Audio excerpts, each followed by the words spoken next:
the Ted Scott Flying series. This is Book 3. Over the Rockies with the airmail. Or called Ted Scott, Lost in the Wilderness. Authored by Franklin W. Dixon, who also authored the Hardy Boys series. Audiobook produced by BodeeBooks.com. Chapter 1. A Daring Venture. I'll give you $200 to fly me to Lumberport. The speaker was a tall man with a professional look. His face was sharply defined, and his black eyes were intense. A careful observer, noticing his long, strong, yet delicate hands, might think he was a surgeon. This idea was reinforced by the black rectangular case he carried in his right hand. He was speaking in a quick, tense voice to a young man in an aviator's suit, who stood next to a monoplane on the Denver airfield. The aviator, a lean and muscular young man with no extra weight on his well-built frame, had an intelligent-looking head and open, honest brown eyes. He shook his head. Can't do it, he said firmly, but with some regret. Flying in a storm like this would be risking your life. I'll make it 500, said the first man sharply, clenching his fist in frustration. I have to get to Lumberport. I'm not trying to overcharge you, replied the aviator. I'd take you for the 200 if I took you at all. But this isn't about money. It's about safety. Look at the wind. You can barely stand up in it. No plane could survive in this. The wind sweeping across the plateau that served as the airfield was fierce and bitter. The temperature was near zero, and the gale cut through to the bone. Thick, low-hanging clouds overhead warned of an oncoming snowstorm. Already, snowflakes were beginning to swirl across the field. The aviator, experienced as he was, could see clearly that a blizzard was about to strike. But I'm willing to take the risk, pleaded the man who wanted to fly. That may be, the aviator replied. You might have good reasons, but for me, the only reason would be the money you're offering, and no amount of money is worth dying for. But you don't understand, Mr. Scott is my name, the young man answered. Not Ted Scott, the one who flew across the Atlantic. The man asked, his voice suddenly full of interest and hope. Yes, Ted replied simply. Then I know you'll do it, the man said eagerly. Ted smiled. I'm not sure I see the connection. What does flying to Paris have to do with taking you to Lumberport? Because your flight proved you're brave enough to take big risks. The man answered quickly. You risked your life for glory. Surely you'd risk it again to save a life. A life? Ted asked, now fully alert. What do you mean? My name is Yaley, Dr. Yaley. Ted immediately recognized the name as that of the region's most renowned surgeon. I just got a telegram from Maxwell Bruin in Lumberport, Dr. Yaley continued quickly. His son Frank was badly hurt in an accident. The local doctor said I must come at once. Only a fast operation can save him. Time is critical. The mountain roads are blocked, and flying is the only way I can get there in time. Now, do you understand? Will you take me? The doctor spoke with deep urgency, and his eyes echoed the desperation in his voice. Ted was thinking fast. He knew that if he agreed to the surgeon's request, he'd be risking one of the most dangerous flights of his life. No one understood better than he did the risk of flying in such a fierce storm. When he called it near suicide, he hadn't been exaggerating. Just 2 minutes earlier, he had been firm in his decision not to fly. But everything had changed. Now a human life was at stake. He looked at the doctor. The injured boy was no relative of his. The doctor could have easily said the trip was impossible, but because of his duty as a physician, he was ready to take the same deadly risk he was asking of Ted. Ted made his decision. It was a test of his compassion and his courage. He accepted the challenge. I'll take you, he said. The surgeon's eyes lit up. I knew Ted Scott wouldn't say no once he knew the truth, he said simply. Ted called out, and several fellow pilots and mechanics, who had been warming themselves inside a nearby building, came running over. Give me a hand, will you, fellows? Ted asked. Help me move the plane to the filling station. I'm nearly out of gas. They stared at him in shock. What's going on, Ted? Asked Ed Allenby, an old friend who had worked with him during the Mississippi flood rescue mission. You're not actually going up in this wind, are you? Asked Bill Twombley in disbelief. You got it. Ted replied. No time for talk. Just help me roll the plane back. I'll explain while the tank fills. They did as he asked, though they kept glancing at him as if he'd lost his mind. But Ted, Said Roy Benedict, while the tank was being filled. you can't seriously be planning to throw your life away. Think about this. I have thought, Roy. Ted answered. I know the risks as well as you do, but my mind's made up, and there's no point arguing. He quickly explained what the surgeon had told him. If that man is willing to risk his life out of compassion, then I'm willing to help him. Ted finished. His friends were impressed, but not convinced, Fools rush in where angels fear to tread. said Ed Allenby. The doc has guts. I'll give him that. But he doesn't understand how dangerous this really is. He's not a pilot. He thinks that if Ted Scott's flying, he's guaranteed to make it. And maybe he is, if it's humanly possible. Added Bill Twombley. But even Ted Scott can't do the impossible. And getting that plane over the mountains in this storm would be close to a miracle. The plane will be tossed around like a leaf in a hurricane. Said Roy Benedict. How can you possibly keep it steady? It's just not doable. And it's not just the wind. Added Ed. Look at those clouds, packed with snow. Some of it's already falling. I bet we're heading into the worst blizzard of the winter. You won't be able to see 20 feet in front of you. These were no amateurs. They were seasoned pilots, and Ted respected their opinions. But once he made a decision, he stuck to it. No use talking, boys, He said. I'm going. He waved to Dr. Yaley, who had been standing nearby, anxiously watching Ted's face for any sign of hesitation. This way, Doctor. Said Ted. Fellas, could a couple of you strap on a pair of parachutes for him? I hope you won't need them, Doctor. He added with a smile. But if you do, you'll be glad to have them. I can believe that. Dr. Yaley said, as they fastened the parachutes. This is my first flight in an airplane, and I hope it's not my last.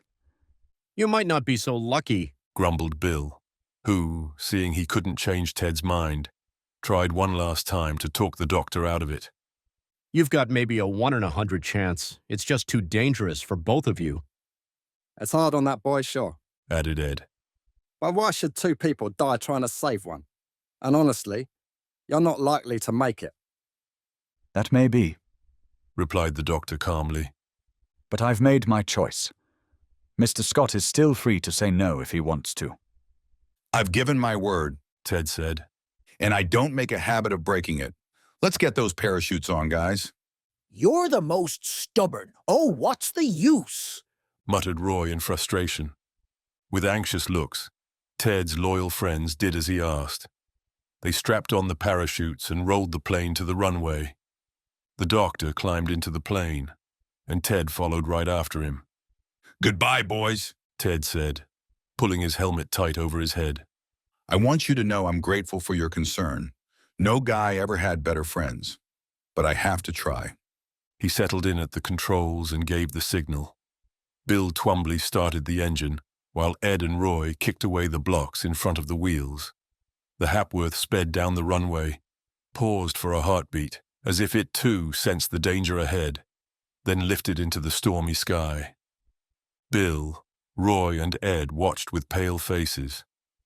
They'll never make it. Bill said, his voice heavy with dread. Chapter 2. Fighting the Gale.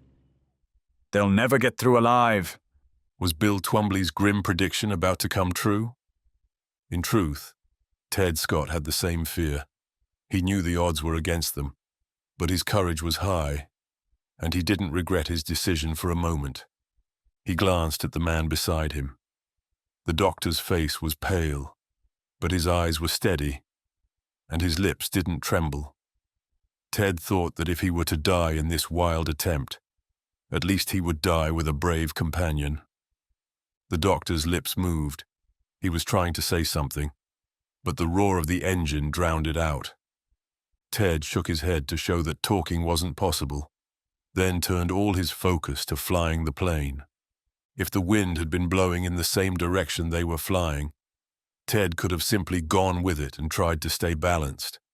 But the wind came from every direction, tossing the Hapworth around like a spinning top. Ted dove and climbed, searching for a layer of air that might be calmer.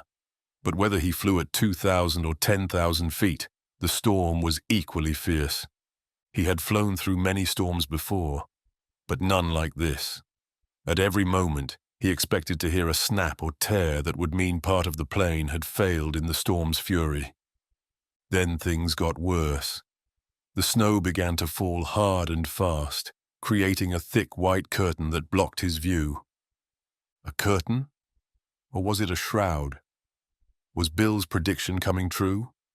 He couldn't see more than 20 feet ahead. He was flying blind, relying only on his instruments. But now, those too were acting strangely. His altimeter wasn't responding properly. Whether he climbed or dove, the reading barely changed. If he were flying over flatland, it wouldn't matter as much, though even then, he'd be at risk of hitting treetops. But here, in the mountains, some peaks rose 10,000 feet high.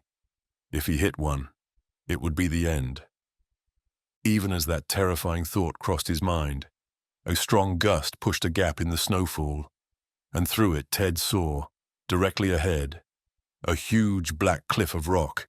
He was flying toward it at the speed of a racing train.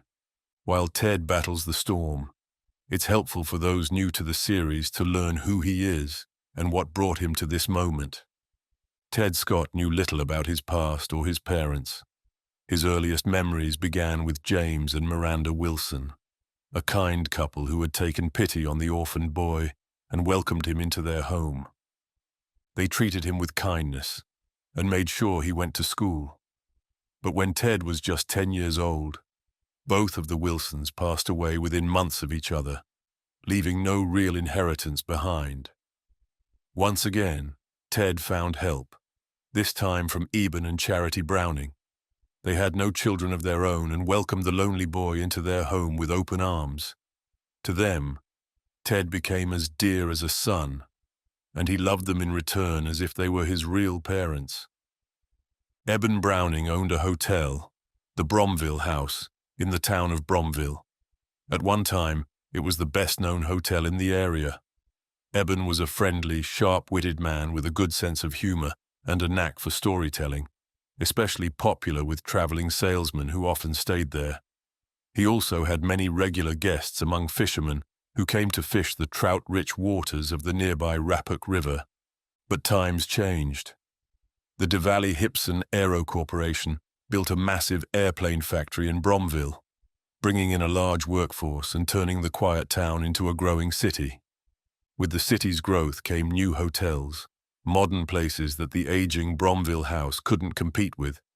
Some of Eben's old customers, particularly the loyal fishermen, continued to stay out of habit and affection.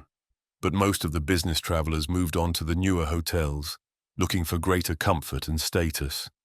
The worst blow came when the Hotel Excelsior opened. It was a grand, elegant building that looked like it belonged in a big city. Beautiful grounds, marble verandas, a music pavilion, and all the luxuries a guest could want. It even had a top-tier golf course that drew players from all over the country for tournaments. The man behind the Excelsior was Brewster Gale, someone Eben had a personal grudge against. Long ago, Eben had owned all the land the hotel and golf course now stood on. Gale, a ruthless, heavy-set man with a shady reputation, had bought the land through what appeared to be a fair deal. The price agreed on would have given Eben financial security for life, but after a small down payment to seal the contract, Eben never saw another dollar. Through a web of dishonest lawyers, legal tricks, fake company reorganizations, and holding firms, Gale managed to force Eben out. Now Gale was rich and respected, riding high with a seemingly legitimate claim to the land that once belonged to Eben. The old man had argued and pleaded, But he didn't have the money to take Gale to court in a legal battle that could drag on for years. Confused and discouraged, he eventually gave up and focused on keeping his hotel running.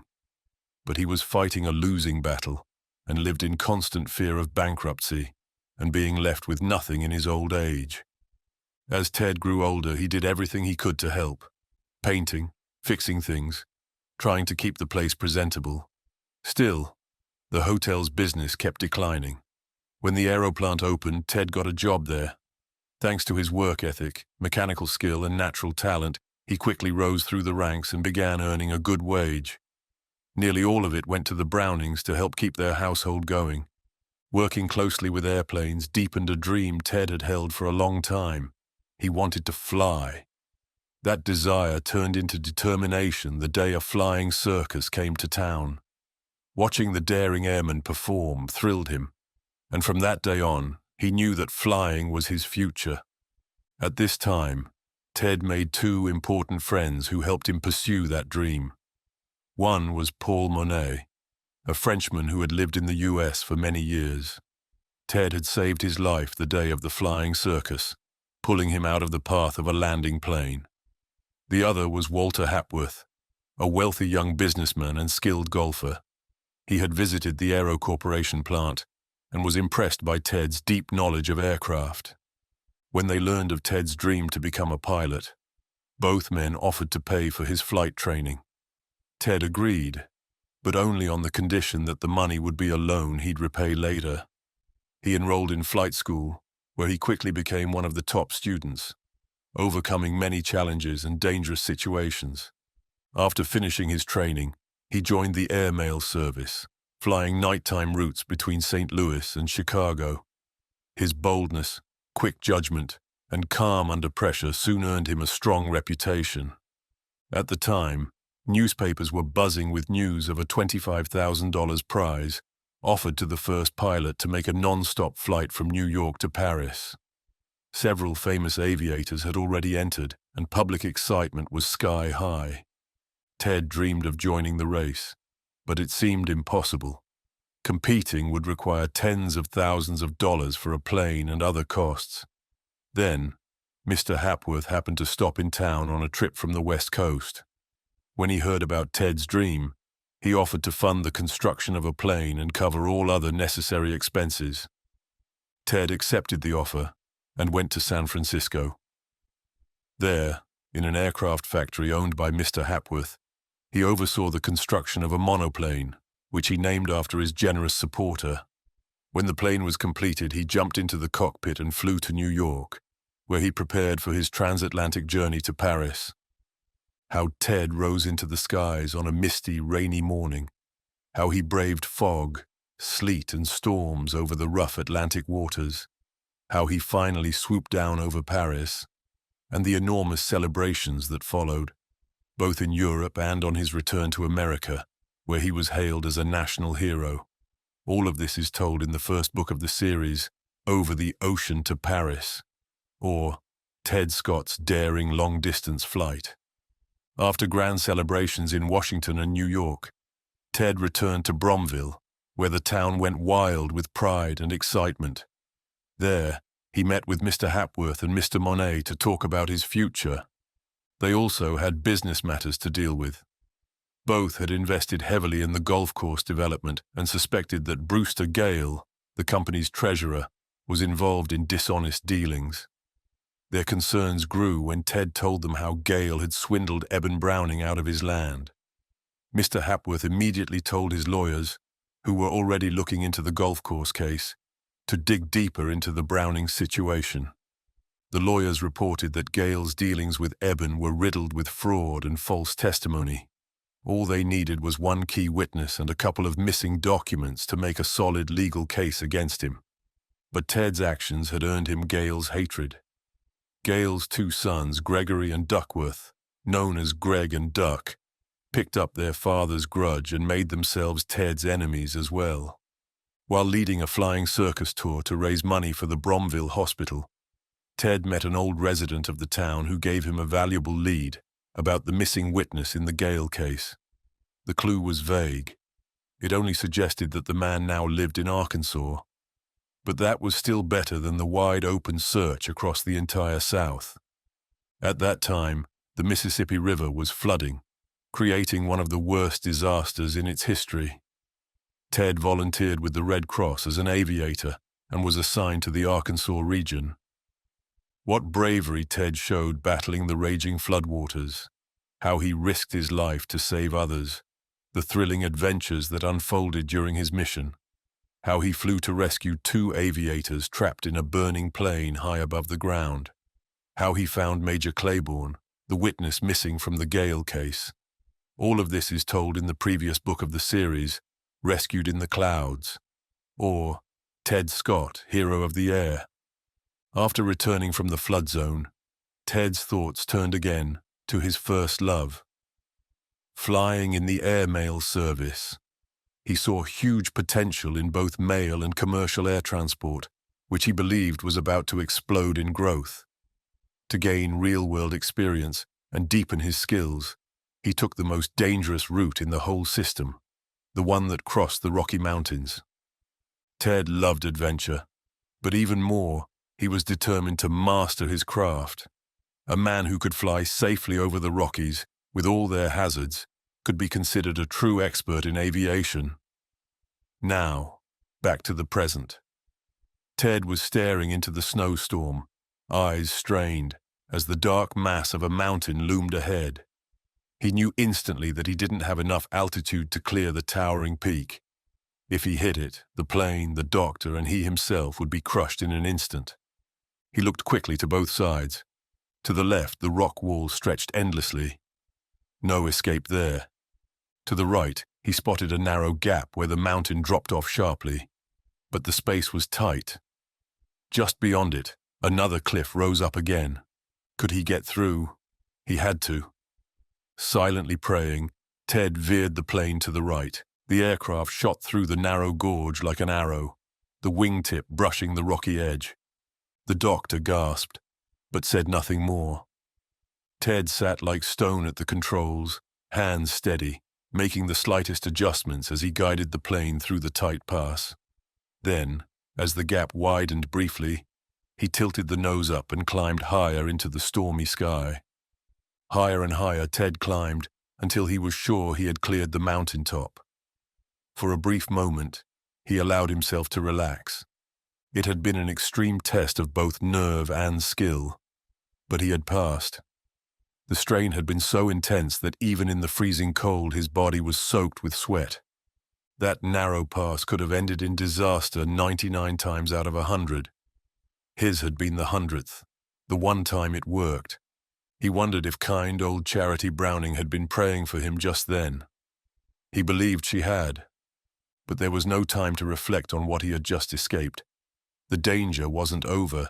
It still hovered around him like a predator waiting for another chance. The snow had turned into a full blizzard. Sleet now pelted the cockpit windows with such force it seemed the glass might shatter. Where was he? He couldn't be sure. He had tried to keep track using his instruments, but the gale had knocked the plane off course too many times, blowing it back, forward, right and left, making precise navigation impossible.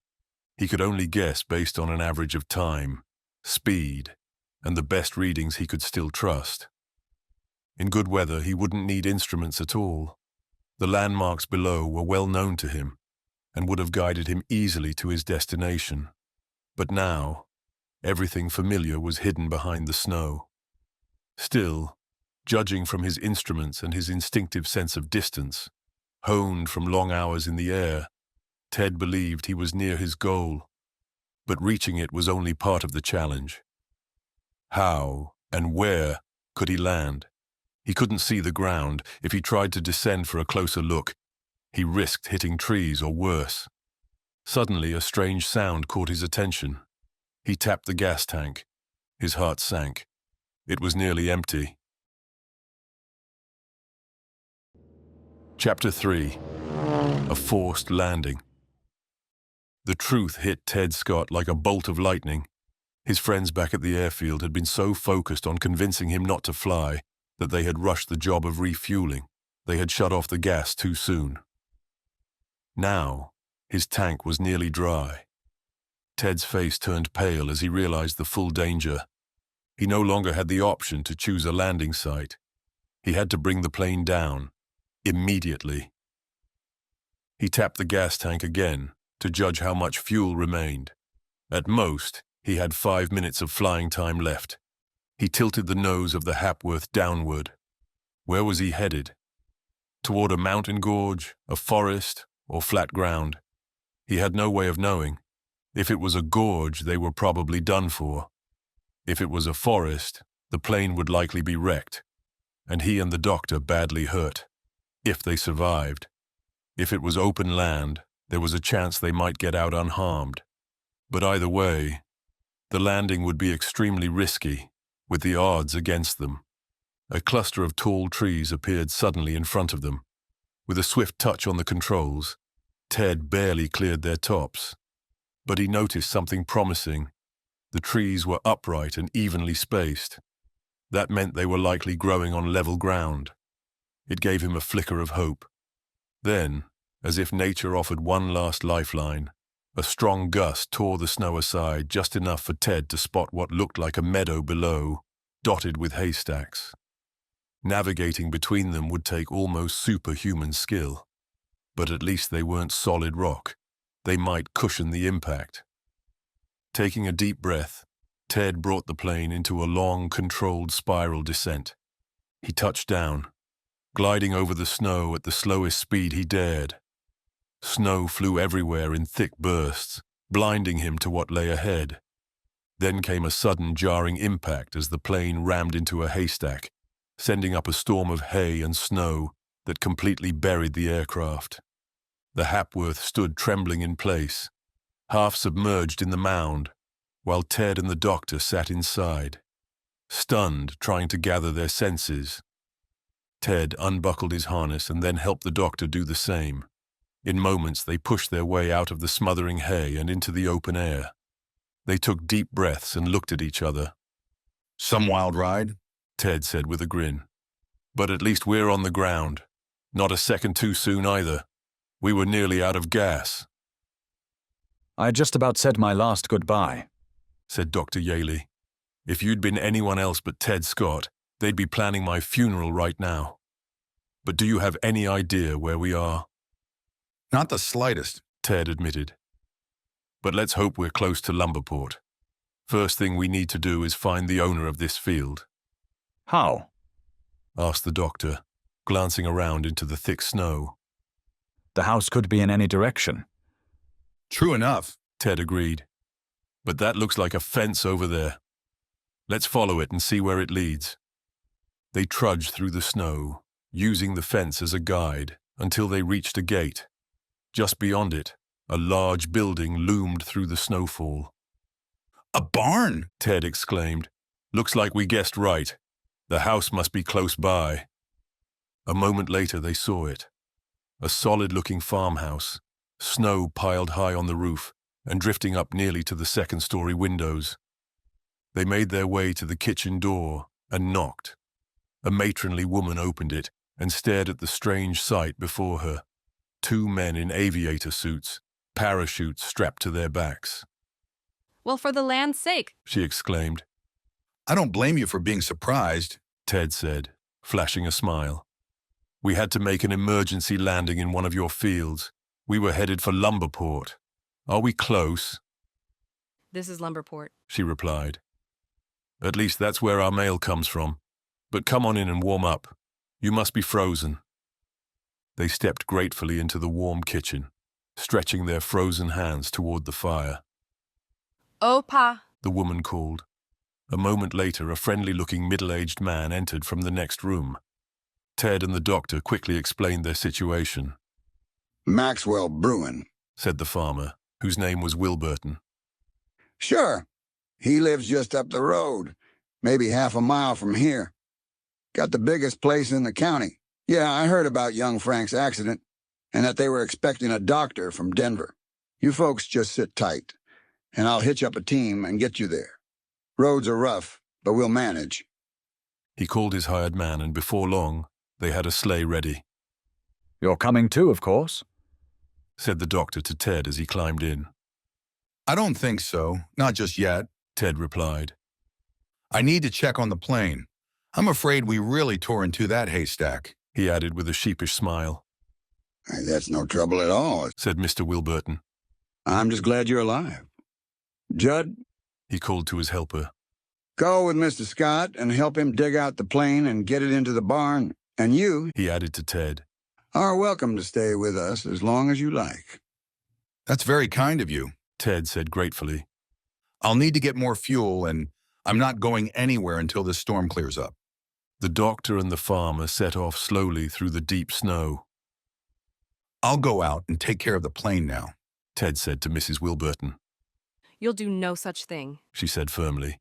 Not until you've got something warm in you. Sit down by that fire. I'll have some hot food ready in no time. Poor thing, flying in that awful blizzard. You must be half frozen. I'm still worth a dozen dead men, Ted joked, though he gladly took her offer. Now that the danger was behind him, he realized how hungry he was. You're awfully young to be flying, Mrs. Wilburton remarked. I suppose you haven't been doing it long. Ted was sipping his coffee and nearly choked, but he kept his expression neutral. I've had a bit of experience, he said, once he'd recovered. Those daredevils always risking their necks, she said. Seems like tempting fate to me. Take that young fellow who made the first flight over the Atlantic. Scott, I think his name was. Same as yours, wasn't it? Yes, Ted replied. You're not related to that Scott, are you? She asked curiously. He's the closest friend I have, Ted answered, dodging the truth with a grin. Is that so? Mrs. Wilburton said with growing excitement. Then you've seen him? Talked to him? Oh, how I wish I could. He's so brave. This was starting to get awkward. Ted had hoped to keep his identity quiet.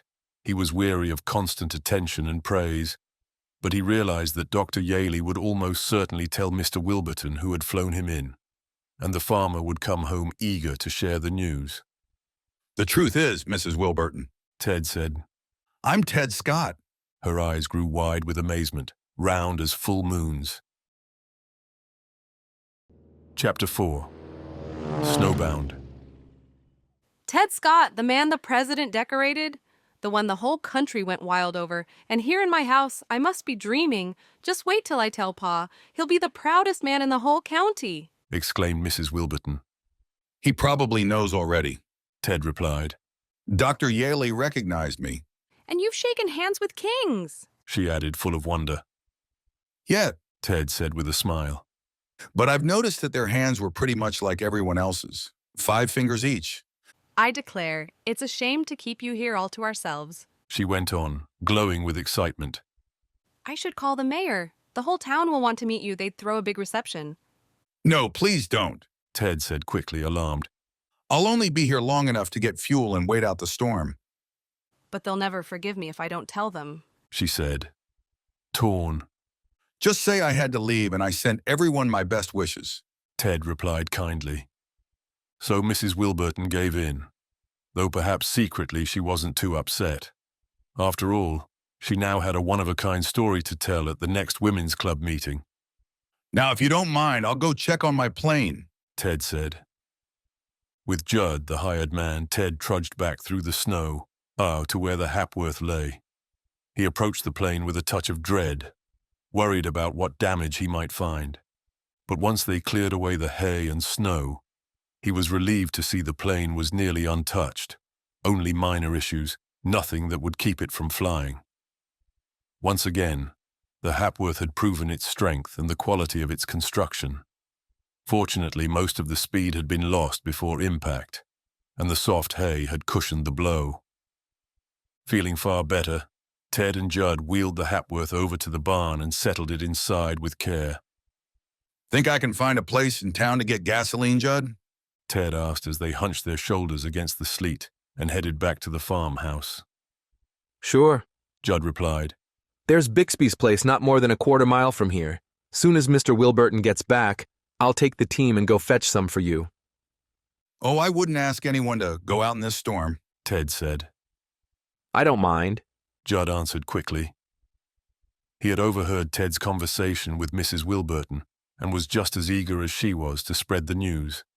Telling the guys at the garage that he had met the Ted Scott would be just as thrilling for him as telling the women's club was for her. As you like, then. Ted agreed. I'll need a full tank. I'm not getting caught short again. Not long after, the jingle of sleigh bells announced Mr. Wilburton's return from the Bruin estate. I could hardly wait to get back, he said as he came in. Why didn't you tell me you were Ted Scott, young man? I haven't been this excited in years. I figured the doctor would tell you, Ted said with a smile. But how was the boy? Did the doctor get there in time? Just barely, Mr. Wilburton replied. He was getting ready for surgery when I left. Looked real serious, though. What exactly happened? Ted asked. Car wreck, the farmer said. Frank's a real daredevil, good kid, but always chasing danger. If someone drives 70, he wants to go 80. Makes your skin crawl sometimes just to hear what he's been up to. Even when he hunts, he doesn't want rabbits. He's looking for grizzlies. Ted nodded, understanding. He had some of that same spirit himself, though he tempered his with more caution. He thought he might like Frank if they ever met. Well, continued Mr. Wilburton, this time Frank was out in his car. No skid chains, naturally. He'd think chains meant you were scared. He was driving on a road alongside the railroad tracks when an express train came by. Nothing would do, but he had to race it. He was actually winning, too, until the car skidded and slammed into a telegraph pole. The car was totaled, and it looked like Frank was done for, too. But when folks ran up, they found he still had a bit of breath in him. They rushed him home.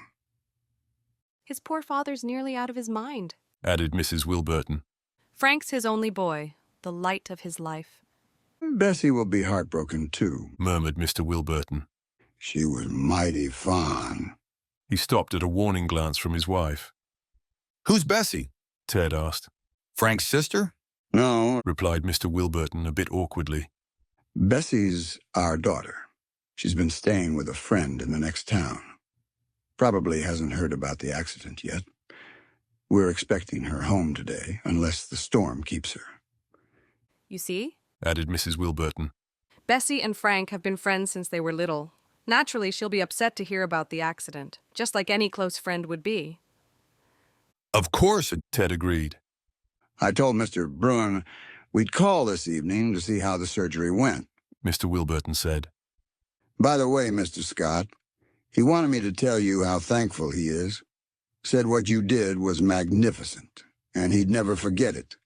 He hopes to thank you in person. Oh, it's nothing, Ted replied.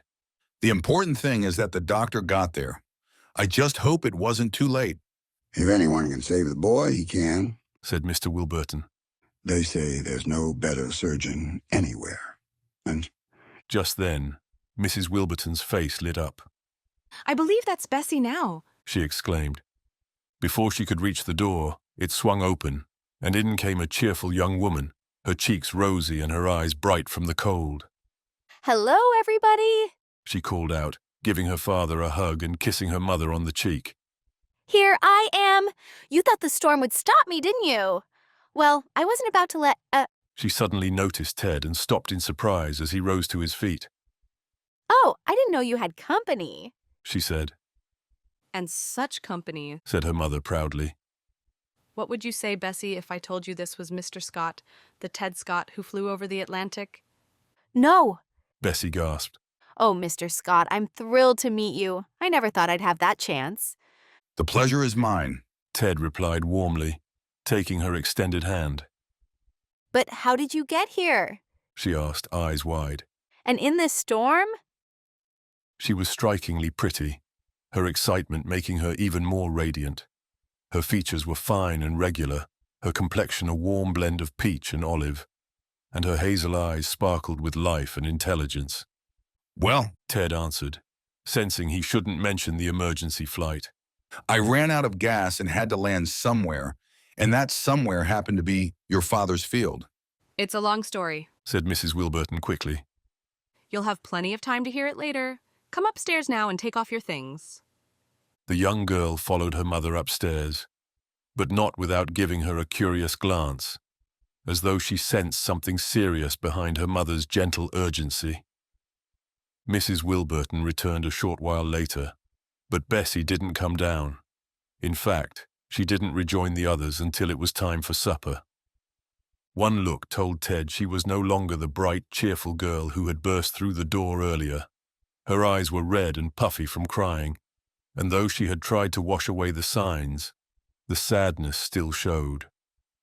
She did her best to keep up conversation during the meal, but her effort was clearly strained. Ted understood. This wasn't just friendly concern over Frank Bruin's condition.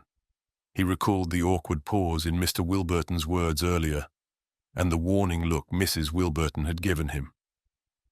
No, Bessie's feelings ran much deeper than friendship.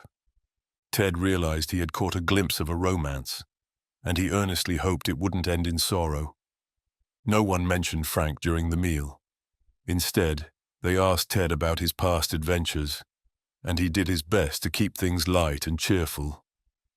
Later, as they all sat in the living room, Ted noticed Bessie glancing repeatedly at the clock. Her mother noticed too. She turned to her husband. Pa, don't you think it's time to call the Bruins? She asked gently. You did say you would. Yeah, He agreed. they ought to know something by now. He walked over to the phone and dialed.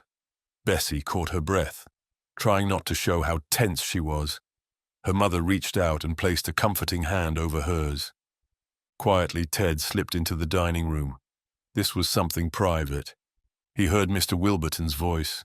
Is that you, Maxwell? This is Wilburton. How's Frank? What about the operation? Then silence, as the others waited for the reply.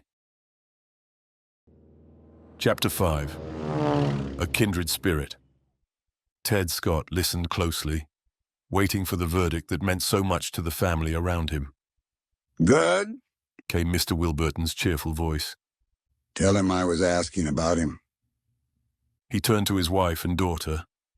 The doctor says the operation was a complete success, He announced. Frank's going to live, and he won't be crippled either. Thank God. Oh, thank God. Bessie cried, and then broke down into a flood of tears. There, my lamb. Soothed Mrs. Wilburton as she led her daughter gently from the room. Ted didn't see Bessie again that night. With the coast clear, Ted returned to the living room, where Mr. Wilburton sat alone. Women are curious creatures. The farmer said thoughtfully, wiping his nose with a handkerchief. Ted, whose experience with women was limited, gave a polite nod. Cry when they're sad and cry when they're glad. The older man continued. How's a man supposed to handle that? Guess that's just how they're made. Ted offered, though he knew it wasn't much of an answer. Guess the Lord understands them. The farmer concluded. Sure no man ever has. I'm glad the boy's going to pull through. Ted said, shifting the conversation. Yes, Agreed Mr. Wilburton. glad for him and for his father. Maxwell Bruin's a fine man, richest in the county, but you'd never know it. Built his fortune with his own two hands. He used to wear overalls and work for wages, just like the rest of us. Never puts on airs. You'd like him, I'm sure. Why not go visit him while you're here? He'd love to see you. He's mighty grateful for what you did for Frank. I'd like to, Ted replied. but I need to get back to work. I'm planning to head out tomorrow. You can forget that plan. The farmer said firmly. This blizzard won't be over till tomorrow night, if we're lucky. You got time to see Maxwell, maybe even Frank, if he's well enough. Ted listened to the wind shrieking outside, rattling even the sturdy house. The forecast seemed right. Mrs. Wilburton returned soon after. Though she tried to be cheerful for their guest's sake, there was still sadness in her eyes. Ted wondered about it. The news had been good. Bessie's tears had been grateful ones. But was there something more? Had something in the relationship between Bessie and Frank been shaken? Was he still hers now that he had survived? To ease the tension, Ted asked to turn in for the night. Mr. Wilburton led him to a spacious, well-kept bedroom, proof that the family was comfortable, perhaps even well off. Ted didn't need any coaxing to sleep. The stress and danger of the day had worn him out completely. As soon as his head hit the pillow, he was asleep. When he awoke the next morning, the storm still raged. A glance out the window confirmed it. He'd be staying at least another day. At breakfast, Bessie seemed to have regained her composure. She was as cheerful and lively as she had been the day before, and Ted's first impression of her deepened. Frank Bruin, Ted thought, was a lucky man if someone like Bessie cared for him. After the meal, Mr. Wilburton hitched up the team, and he and Ted made their way to the Bruin estate. Ted's welcome there was warmer than he could have imagined. Maxwell Bruin, a strong, sharp-eyed man with a rugged build, gripped his hand tightly. "I can't thank you enough," he said, voice thick with emotion. "Your bravery and unselfishness, if it hadn't been for you, my son wouldn't be alive." Then I'm paid in full, Ted replied. And don't forget, Dr. Yaley showed just as much courage. How's your son doing? "Fine." Mr. Bruin answered. "He slept well last night. He's going to make a full recovery. But here's the doctor. He can tell you more." Dr. Yaley entered the hall and came up with a smile and an outstretched hand. How's my flying partner? He asked cheerfully. Fit as a fiddle, Ted laughed. If you're looking for more patience, I'm afraid you'll have to find someone else. The doctor laughed. If everyone were like you, we'd go out of business. You're a dream for any insurance company. I was wondering it, Ted said. If I might say a quick hello to your patient. Certainly, the doctor replied. Though it'll have to be brief. He's been threatening me with bodily harm if I didn't let you in. Thinks you're half Superman, half legend. He'll change his mind when he sees me, Ted joked as they walked into the room. In the dim light, Ted could see the young man lying in bed. He was relieved to see that Frank's face had escaped the accident unscathed. It was a good-looking face, courageous, full of character and just a touch wild. His eyes were clear and direct. Ted liked him immediately. "So you're Ted Scott, the great Ted Scott," Frank said. "I know it's you. I heard you in the hall. I've been dying to meet you and say thanks for what you did." You'd have done the same for me if our places were switched, Ted replied, taking a seat beside the bed. A young woman, clearly filling in for a professional nurse, had brought over the chair. I'm glad to hear you're doing well. "Better than I deserve," Frank said with a wry smile. "Trying to race an express train on a slick road. What was I thinking? I guess there's still one fool left in the world, and you're looking at him." His eyes sparkled as he added, "I've always been a speed nut. Gotta be first or it doesn't count." If it's speed you're after, you should try flying, Ted said with a grin. "That's just about the only thing I haven't done," Frank replied.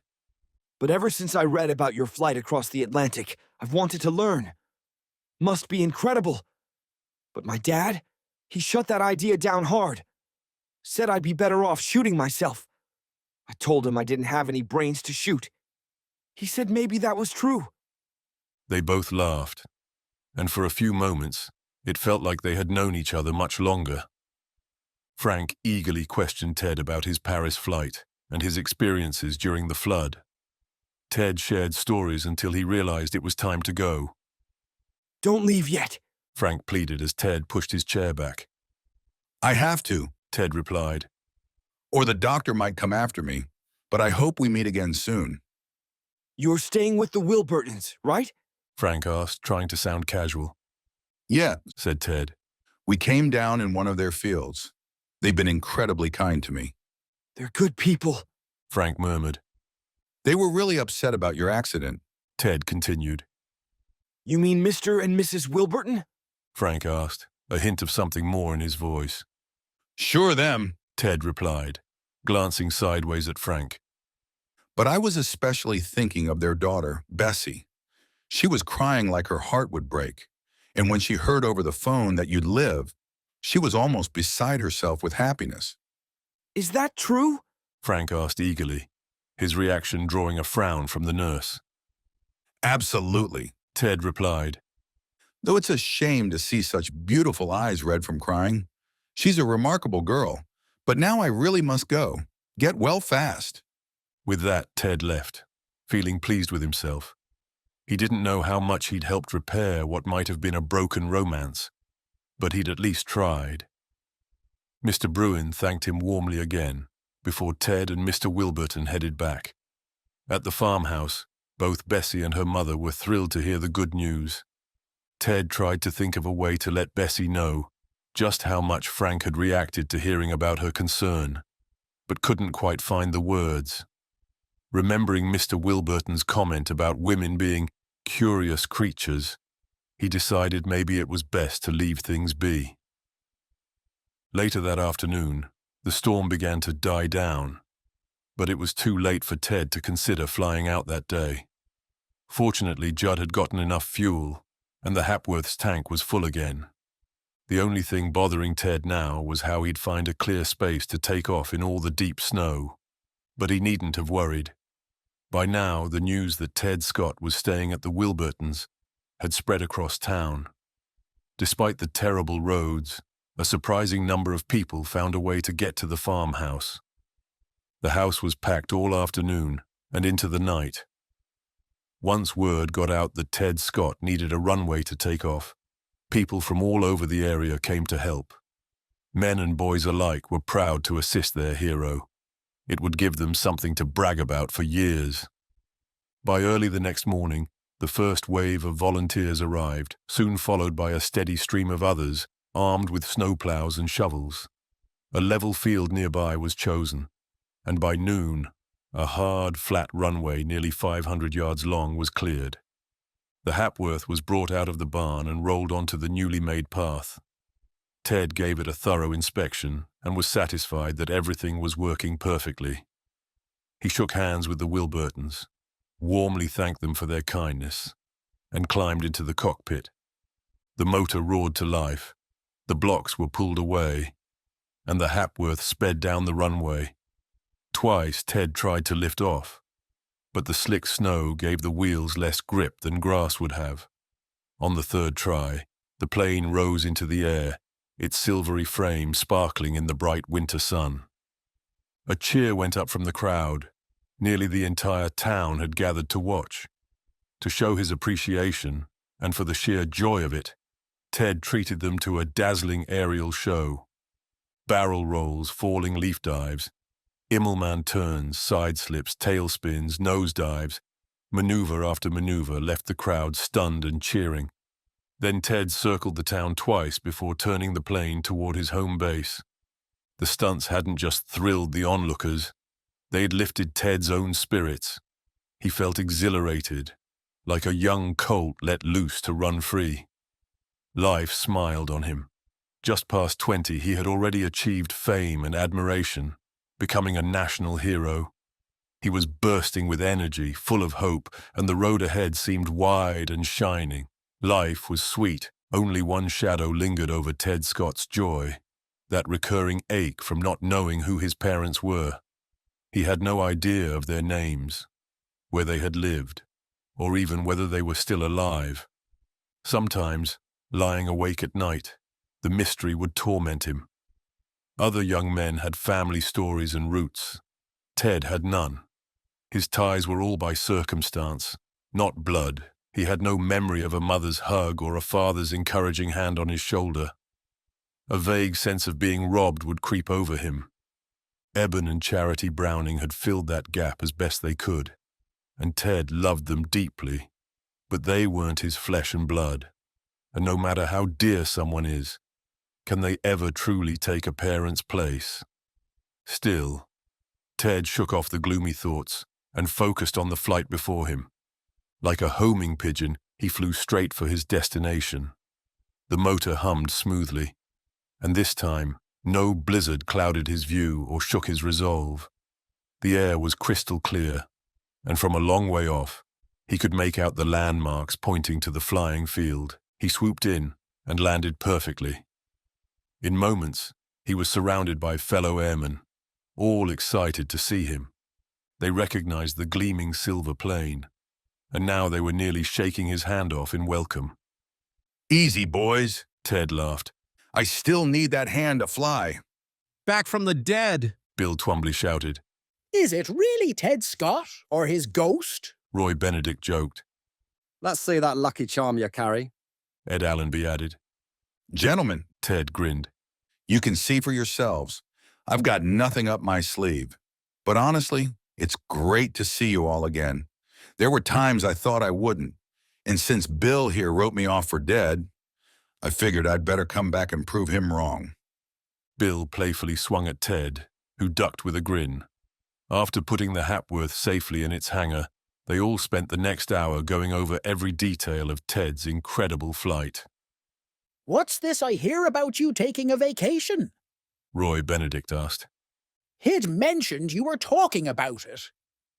Yes, admitted Ted. I've applied for a leave of absence. There are a lot of things I need to take care of back home, and I figured now's as good a time as any. I put in my request, and it was approved. I'm thinking I'll head out sometime next week. It won't be much of a vacation, though. I'll be busy as a beaver the whole time. don't forget your old pal still stuck in the grind, Bill reminded him. You can count on that, Ted assured him. and I'll probably be back before I expect. My hands will be itching for that joystick again. Once an aviator, always an aviator. Bill grinned. Worse than a drug habit. By the time Ted was ready to visit Bromville, the cold had let up. The snow began to melt, and the air had a hint of spring in it. But a haze lingered in the sky, hinting that rain, and possibly fog, might be on the way. Ted double-checked all his instruments, just in case he'd need to fly by them alone.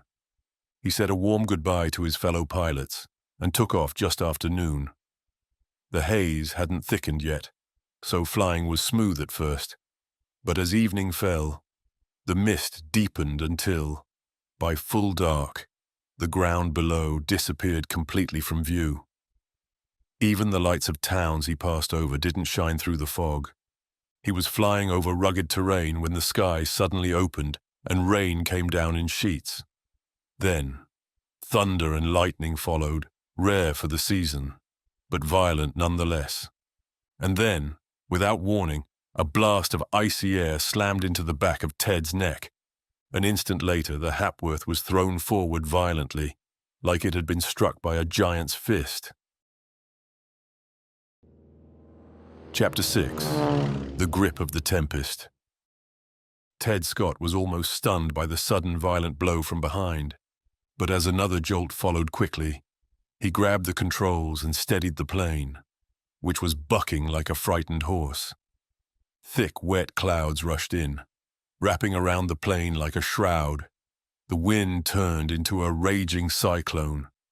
Ted had to use all his skill to keep the plane steady. At times, it felt like the plane spun completely around. He tilted the nose upward, trying to reach calmer air above. But the clouds were so thick and heavy with moisture that it felt like the plane was pushing through a solid wall. When he finally broke through the worst of it, he found the upper air just as wild as below. Now, lightning began flashing across the sky in jagged bursts, and the thunder roared like a series of explosions that seemed powerful enough to burst Ted's eardrums. He had flown through many storms before, but none with the wild, furious energy of this one. The lightning was so bright and frequent it blinded him, making it hard to read his instruments. Flames of light seemed to dance around the plane. It felt as if the storm, angered by Ted's presence in its domain, was trying to destroy him. It was a terrifying moment, and Ted had to draw on every bit of courage to keep a clear head. One moment of hesitation, one wrong move, and the plane would spiral out of control. Then came a deafening crash and a blinding flash. Ted thought the plane had been struck. He felt a shock, perhaps from the electricity, and for a moment he was dazed. When he came to, he realized he was flying upside down. His safety belt's pull confirmed it. With a huge effort, he turned the plane right side up and quickly checked it for damage, expecting to see fire. But there were no flames, and he couldn't smell smoke. That meant nothing had caught fire. Then he worried about the engine. Lightning might have hit it. But the motor still ran smoothly, with no strange sounds or signs of trouble. He listened anxiously, but everything seemed normal. After a few tense minutes, he relaxed a little.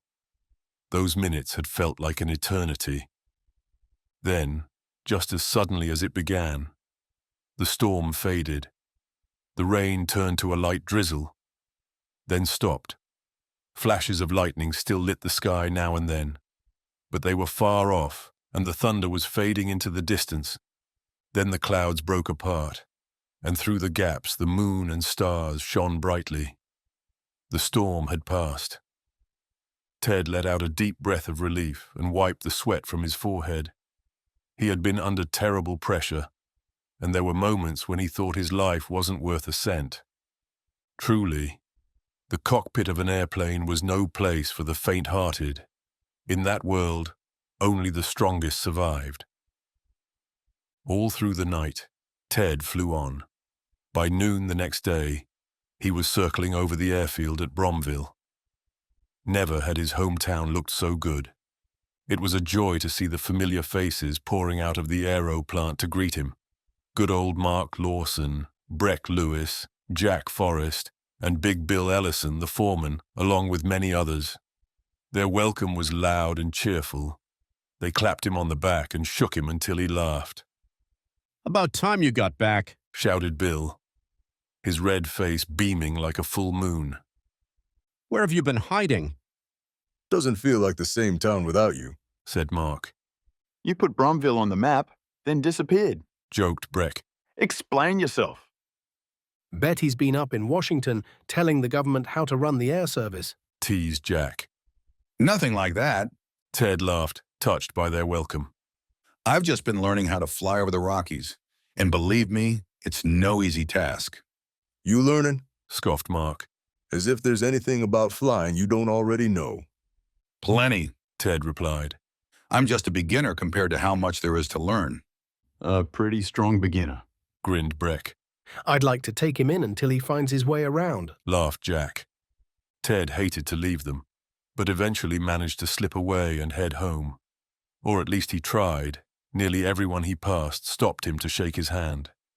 At last, he reached the old Bromville house, where the sweetest welcome of all was waiting. Eben was too choked up to speak, and Charity wrapped Ted in her arms and cried tears of joy, tears that healed the loneliness she had felt. The old couple held on to him so tightly that it wasn't until the next day that Ted could keep his promise to visit Mr. Hapworth, his closest friend and business advisor, with whom he had been in frequent contact. Though Mr. Hapworth officially lived in St. Louis, he spent much time in Bromville because of his business interests. How are you, Ted? Mr. Hapworth said warmly, shaking his hand. Not that I need to ask. You're as bronzed as an Indian and lean as a greyhound. You look great. If I felt any better, I'd be worried. Ted grinned. It's sure good to see you again, Mr. Hapworth. You look great, too. Golf keeps me in shape, his friend replied. Now sit down and tell me everything. That is, everything I haven't already read in the papers. They keep close track of you, like when you risked your life to fly that surgeon over the mountains. Ted threw up his hands in frustration. They picked that up too? He asked. You bet they did, and made a big story out of it, replied Mr. Hapworth. You're prime material for the newspapers, Ted. You can't expect them to leave you alone. You get as much press as the president. That's the price of fame, and there's no escaping it. But let's talk about something more personal. How's your book doing?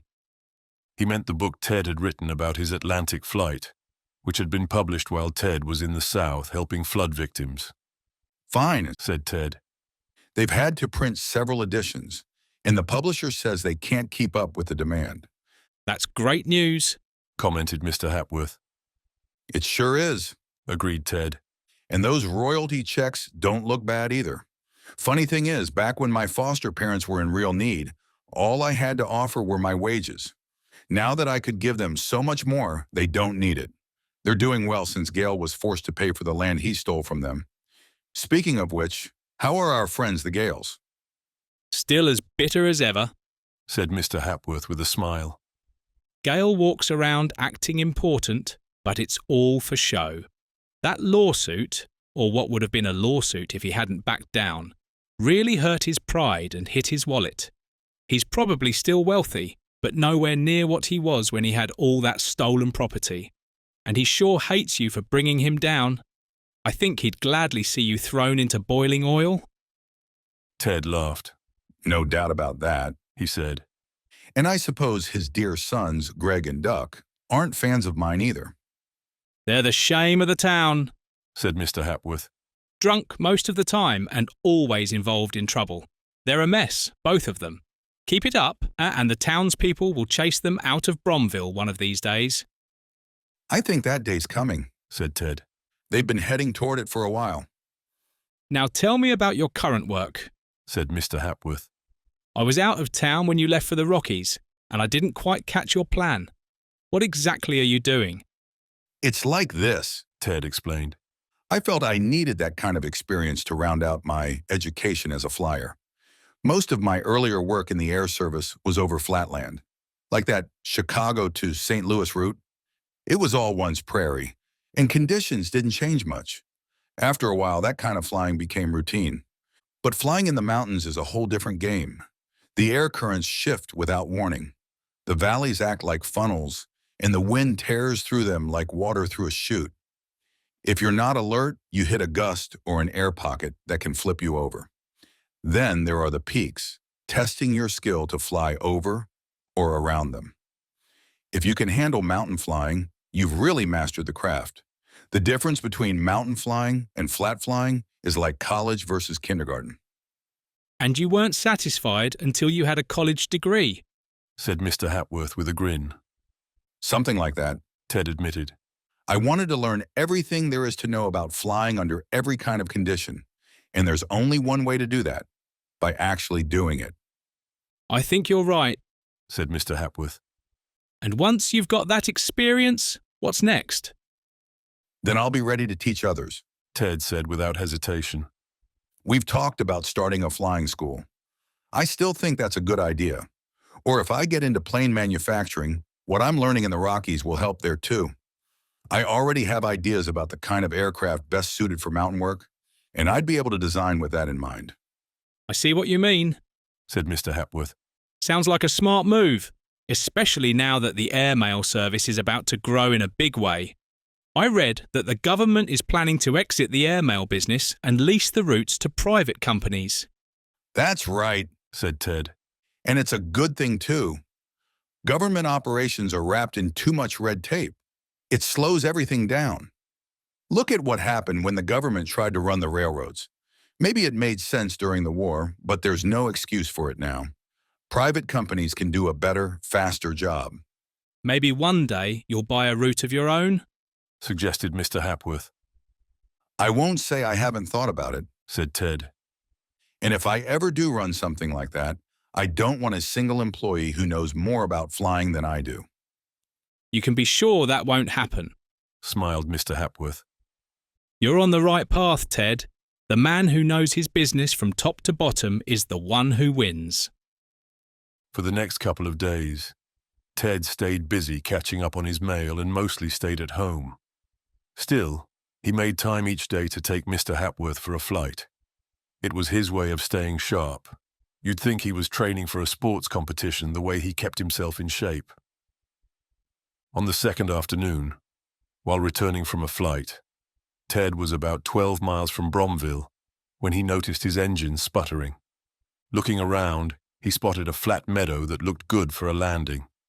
He brought the plane down and rolled to a stop near a tall hedge between the field and the road. As he landed, he saw a young girl walking along the road, but didn't think much of it. He was working on the engine when a car drove by and suddenly stopped with a screech of brakes. Then came a girl's terrified scream. Chapter 7. Flying Fists. At the sound of the scream, Ted dropped his wrench. He spotted a thinner part of the hedge, pushed through it, and rushed toward the road. About 100 yards away, on what was usually a quiet stretch of road. He saw the girl struggling with two men trying to drag her into a car. Ted raced forward silently. The two men had their backs to him and didn't notice him coming. Come on, be a sport, one of them said. Too pretty to be walking when she could be riding, laughed the other. I won't. Let me go, you creeps. The girl cried. In a flash, Ted was on them. He slammed into one man, knocking him a dozen feet away. Then he pulled the girl free from the other man and stepped in front of her protectively. He was face to face with Greg Gale, red with rage. Duck Gale had recovered and was running back toward him. What do you think you're doing? Duck shouted. You'll pay for this, Ted Scott, Greg bellowed. Then come and collect, Ted said coolly, ready to fight. Who said you could interfere? Duck yelled. Ted looked at him with disdain, then turned to the girl who was crying. Do you know these men? He asked. No. She sobbed. I've never seen them before. They stopped and asked me to get in their car. When I said no, they tried to force me. We weren't going to hurt her, Greg muttered. Can't a guy offer a ride without you butting in? Duck growled. Not when she says no, and not while I'm here, said Ted. Where do you live? He asked the girl. In that house just up the road, she said, pointing. Then head home, Ted told her. They won't bother you again. Oh, I'm so glad you were nearby. I don't know how to thank you, she said, hurrying off. Too bad she left before she saw the beating you're going to get, Greg sneered. Really? Ted said calmly. We're going to mess up that face so bad. Your friends won't recognize you. Duck threatened, stepping closer. You two are brave now that you're together, Ted said with biting sarcasm. But I don't think either of you or both can do what you say. And before you try, let me tell you something. You're both bullies. You're the kind who harass girls, throw rocks from the dark, or pay others to do your dirty work. You're the kind who sneak around and sabotage planes. You're the lowest kind of cowards I've ever known. Now go ahead, try to change my face. Fueled by anger and thinking they had the upper hand, Greg and Duck rushed Ted at once. But Ted was ready. He met Greg with a punch to the chin that rocked him. Then he landed a hard blow to Duck's mouth. They staggered, then came at him again. And for a few minutes it was a flurry of fists, crashing punches and heavy breathing. Both twins were as big as Ted and older by a few years. But soft living had left them out of shape. And when the real test came, they lacked the strength and stamina to keep up. Even worse, they were cowards at heart. Greg and Duck had no grit. Ted, on the other hand, had never backed down in his life. Soon, dazed and overwhelmed, the twins started to back away. Ted landed a solid punch between Greg's eyes, and Greg dropped like a rock. For a moment, he was completely out. Ted then turned his full attention to Duck and unleashed a storm of punches. In no time, Duck was on the ground, moaning in pain and rage. Had enough? Ted asked, standing over him. Yeah, enough, Duck stammered, squirming in defeat. Good, said Ted. Looks like Greg has too, though he's not able to say so right now. At that moment, Greg opened his eyes, but they were so swollen and blurry he could barely see. Did you finish him, Duck?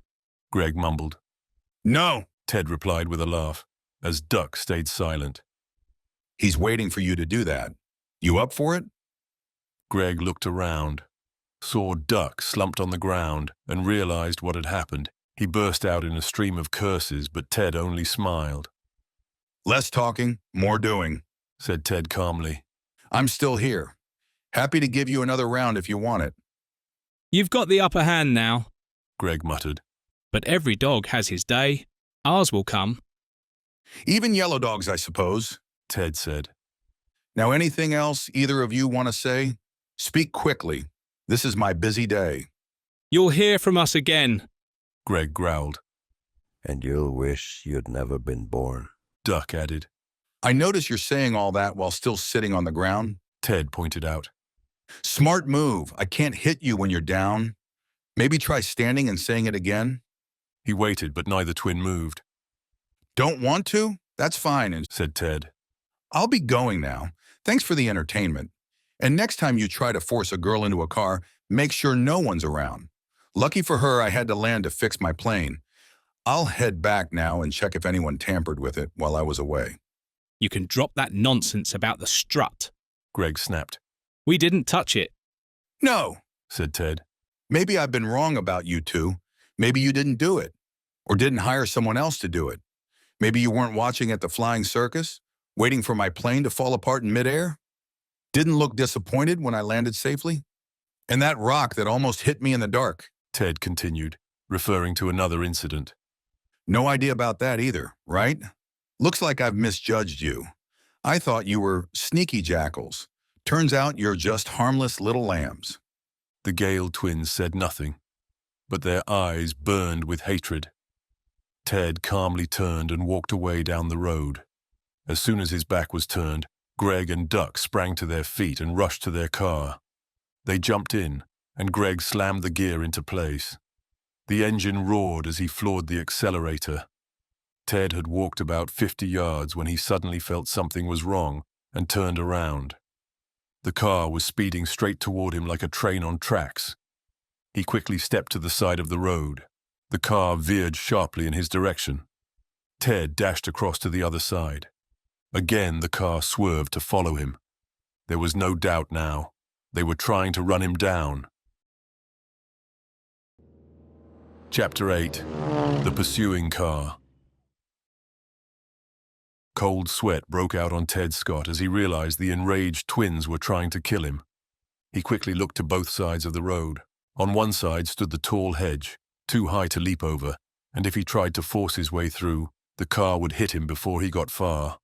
On the other side was a steep cliff, impossible to climb. His only chance was a large tree a little way up the road. If he could reach it, he could use it as cover. He took off toward it at top speed. If he had run in a straight line, the car would have easily caught him. But Ted zigzagged, darting right then left, like a fox dodging hounds. The car tried to follow his every move, but each turn cost it precious time. If it didn't turn, it would crash into the hedge or off the cliff. That hesitation gave Ted the break he needed. Just as the car was nearly upon him, Ted made one last leap and swung behind the tree, clutching its trunk. The car roared past, its fender scraping the bark. The Gale twins had missed their chance. By inches.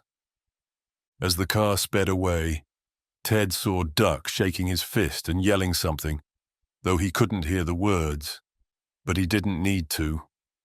He knew what it meant. He watched the car until it disappeared down the road. Then he made his way back to his plane. As he walked, the cold, calculated evil of their plan hit him. There had been no witnesses. People got hit by cars all the time. The twins could have claimed Ted had suddenly stepped into the road and they hadn't had time to stop. Just another accident. Ted could have been a cripple. Or dead. He clenched his fists in fury. It was lucky for them they were gone, and that they'd stay out of his way while he was in Bromville. There was nothing he could do. His word alone, without proof or witnesses, would mean nothing. No court would take the case. People might even laugh at him, and Ted didn't like to rely on others to handle his battles. He believed in taking care of them himself, and he promised he would if the chance ever came. Back at the plane, he quickly finished the repairs, took Mr. Hapworth into the air, and flew home. He said nothing about the incident to Eben and Charity Browning. Charity's health was delicate, and the truth would only terrify her.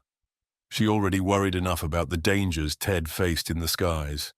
But as soon as he could, Ted went to see Mr. Hapworth and told him the whole story, what he believed was an attempt on his life. Mr. Hapworth was shocked and deeply disturbed. That's outrageous, monstrous, he exclaimed. Those cowards will stop at nothing. They should be behind bars. That's where they belong, agreed Ted. But we don't have any evidence strong enough to stand up in court. Still, I thought you should know, So if something serious ever happens to me, you'll know who's responsible.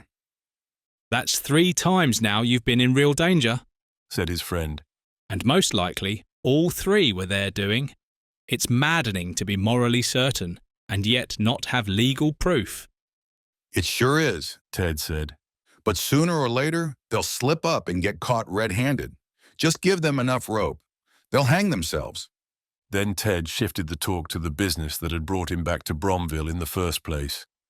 A few days later, Mr. Hapworth left for Cuba, planning to stay there through the winter.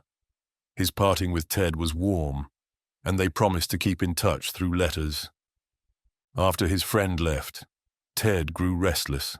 He missed flying and felt the old itch to be in the air again. But his leave wasn't over yet, and he didn't want to leave Eben and Charity until the last possible day. To keep busy, he decided to give the Hapworth a full checkup. If he couldn't fly, the next best thing was working on his plane. He was so detailed and thorough that Mark Lawson, who happened to walk by the hangar, felt the need to comment. I swear, Ted, he said, you're as fussy with that plane as a mother is with her baby. You have to be, Ted laughed. Maybe even more. If a mother slips up, it's the baby who suffers. But if I miss something on this plane, it could cost me my life.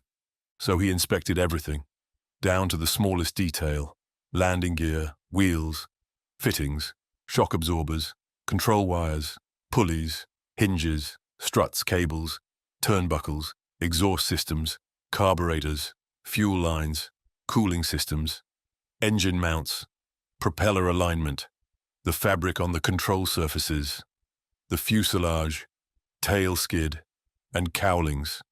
It took time, and it took effort. But when Ted was done, he knew the Hapworth was as solid and reliable as the day it first rolled out of the shop, ready to carry him safely through whatever skies lay ahead. Isn't she a beauty? Ted said with excitement, patting the sleek body of his plane. Yeah, Mark replied, a bit distracted. Ted looked over at him sharply. What's wrong, Mark? He asked. You look pretty down. Mark came out of his thoughts. Do I? He said. Well, I guess I feel just about as low as I look. You're not sick, are you? Nothing wrong at home? Ted asked with concern. He had real affection for Mark. No, it's not that, Mark replied. But I think I've lost just about every cent I had, or used to have. Oh no, I'm really sorry to hear that, said Ted. What happened, if it's okay to ask? Sure, it's fine, Mark said, clearly relieved to talk about it. I got a small inheritance not long ago when my aunt passed. It wasn't a fortune, but to me it was a lot, about $3,000. That's a good bit of money, said Ted. I thought so too, said Mark. I'd only managed to save a few hundred from my job, so $3,000 felt huge. I started dreaming of everything I could finally buy, stuff I've wanted for years. I must have spent that money a dozen times in my head. Sometimes that's the most fun you'll get out of it, Ted joked. You enjoy the dreams and still have the cash. Well, then I figured I'd hold off on spending and give the money a chance to grow. You know, money makes more money. Smart thinking, said Ted. At 4% in a bank, it doubles in about 17 years. I wish I'd left it in the bank, Mark sighed. But I thought I'd do better than 4%. Maybe get 6 or 7 in a solid investment. That's fair if you stay away from risky stocks, said Ted. And crooked brokers, Mark added bitterly. So you gave it to brokers to invest? Asked Ted. Yeah. I thought I picked a reliable firm, Clegg & Company. They'd been around a long time and seemed trustworthy. But this morning's paper says they're in receivership. Broke, Ted said in disbelief. Completely busted, Mark said sadly. He pulled a newspaper from his pocket and pointed. Look, Clegg & Company go under. Clegg & Company, Ted exclaimed, snatching the paper. They've got a lot of my money, too. Chapter 9. Startling News. What? Cried Mark Lawson, reeling back and staring at Ted in shock. You lost money, too? Just as bad, and worse, Ted replied grimly. They've got $20,000 of mine. He grabbed the paper and scanned the article. There it was. Clegg and Company had closed their doors and were now in the hands of a receiver. And it wasn't just any failure, it was a total collapse. The article said the firm's assets were nearly wiped out. There were large debts, and it was estimated that creditors would be lucky to get even a few cents on the dollar, if anything at all. Worse yet, there were rumors of shady dealings. Some irregularities had already been discovered, and it looked like criminal charges might follow. Ted and Mark stared at each other in dismay. Well, looks like we're both in the same boat, said Ted, folding the paper and handing it back. I guess we're left holding the bag. I don't get it. I checked them out first, used a commercial agency. Their reports were spotless. I'm really sorry you got hit too, said Mark. Guess I'm better at flying planes than handling money, Ted said with a wry grin. No use crying over spilt milk. Maybe it's not all spilt, Mark said hopefully. There could be something left. Just a few drops, probably, Ted replied.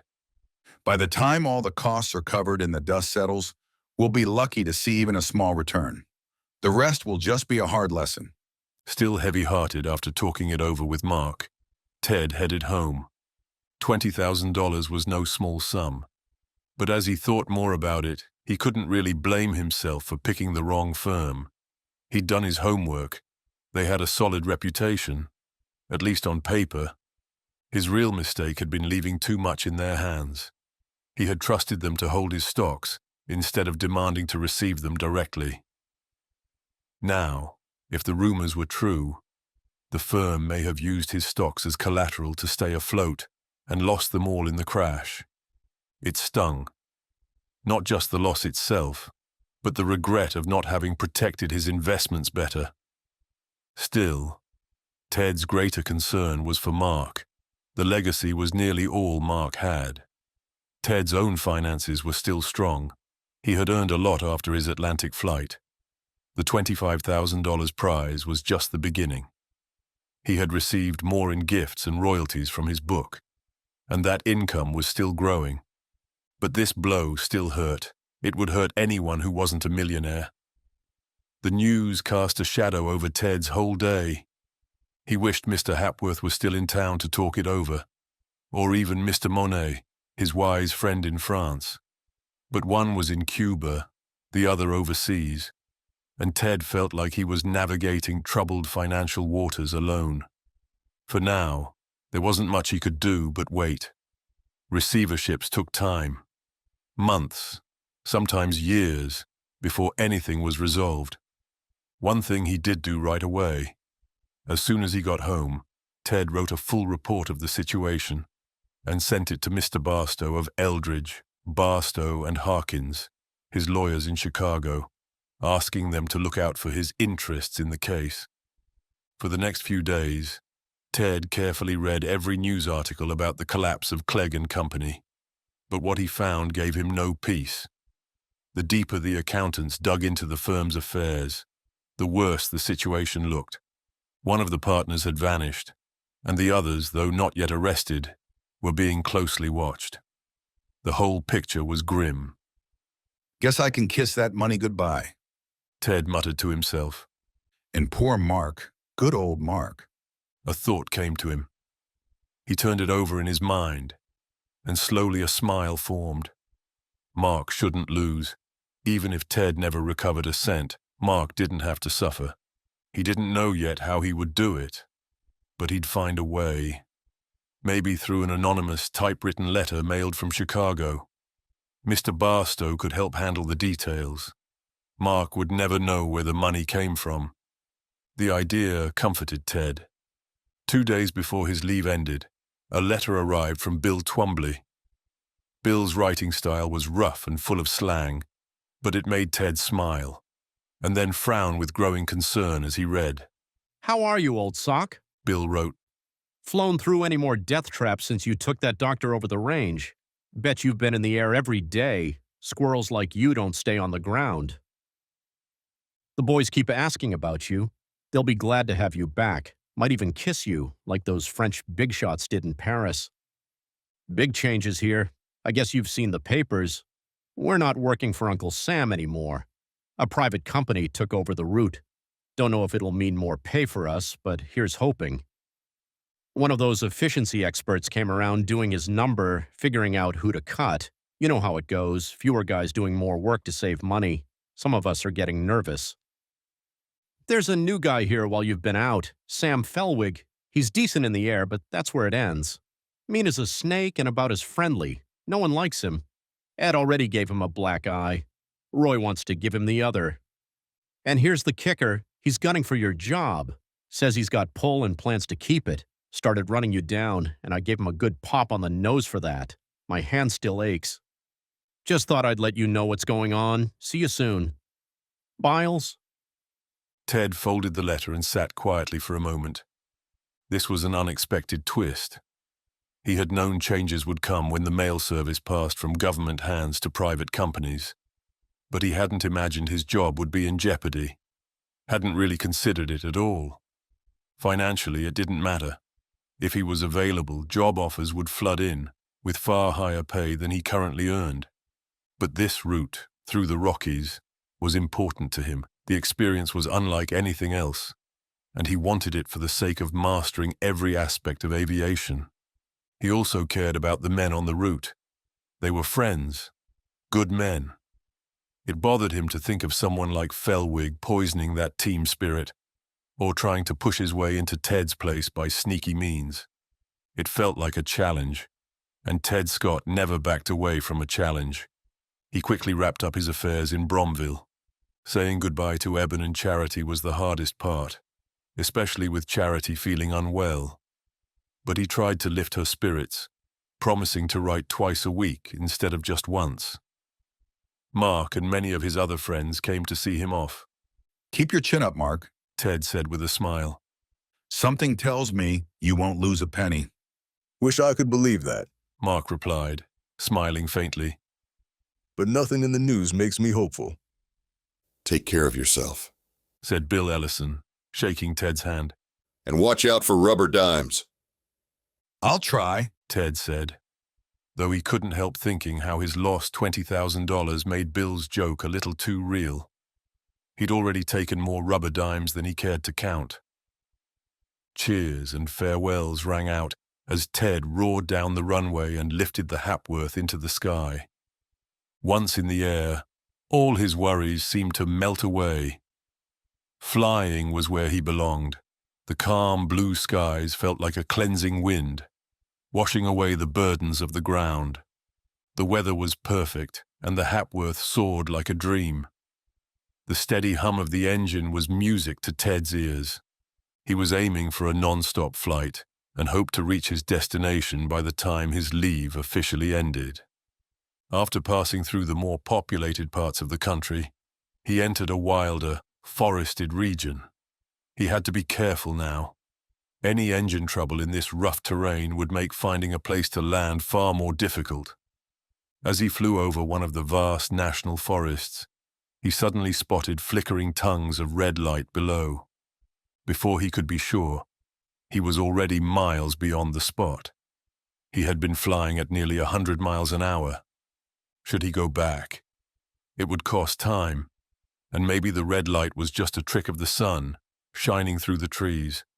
But the thought of a real forest fire, and the lives that might be at risk, left no room for hesitation.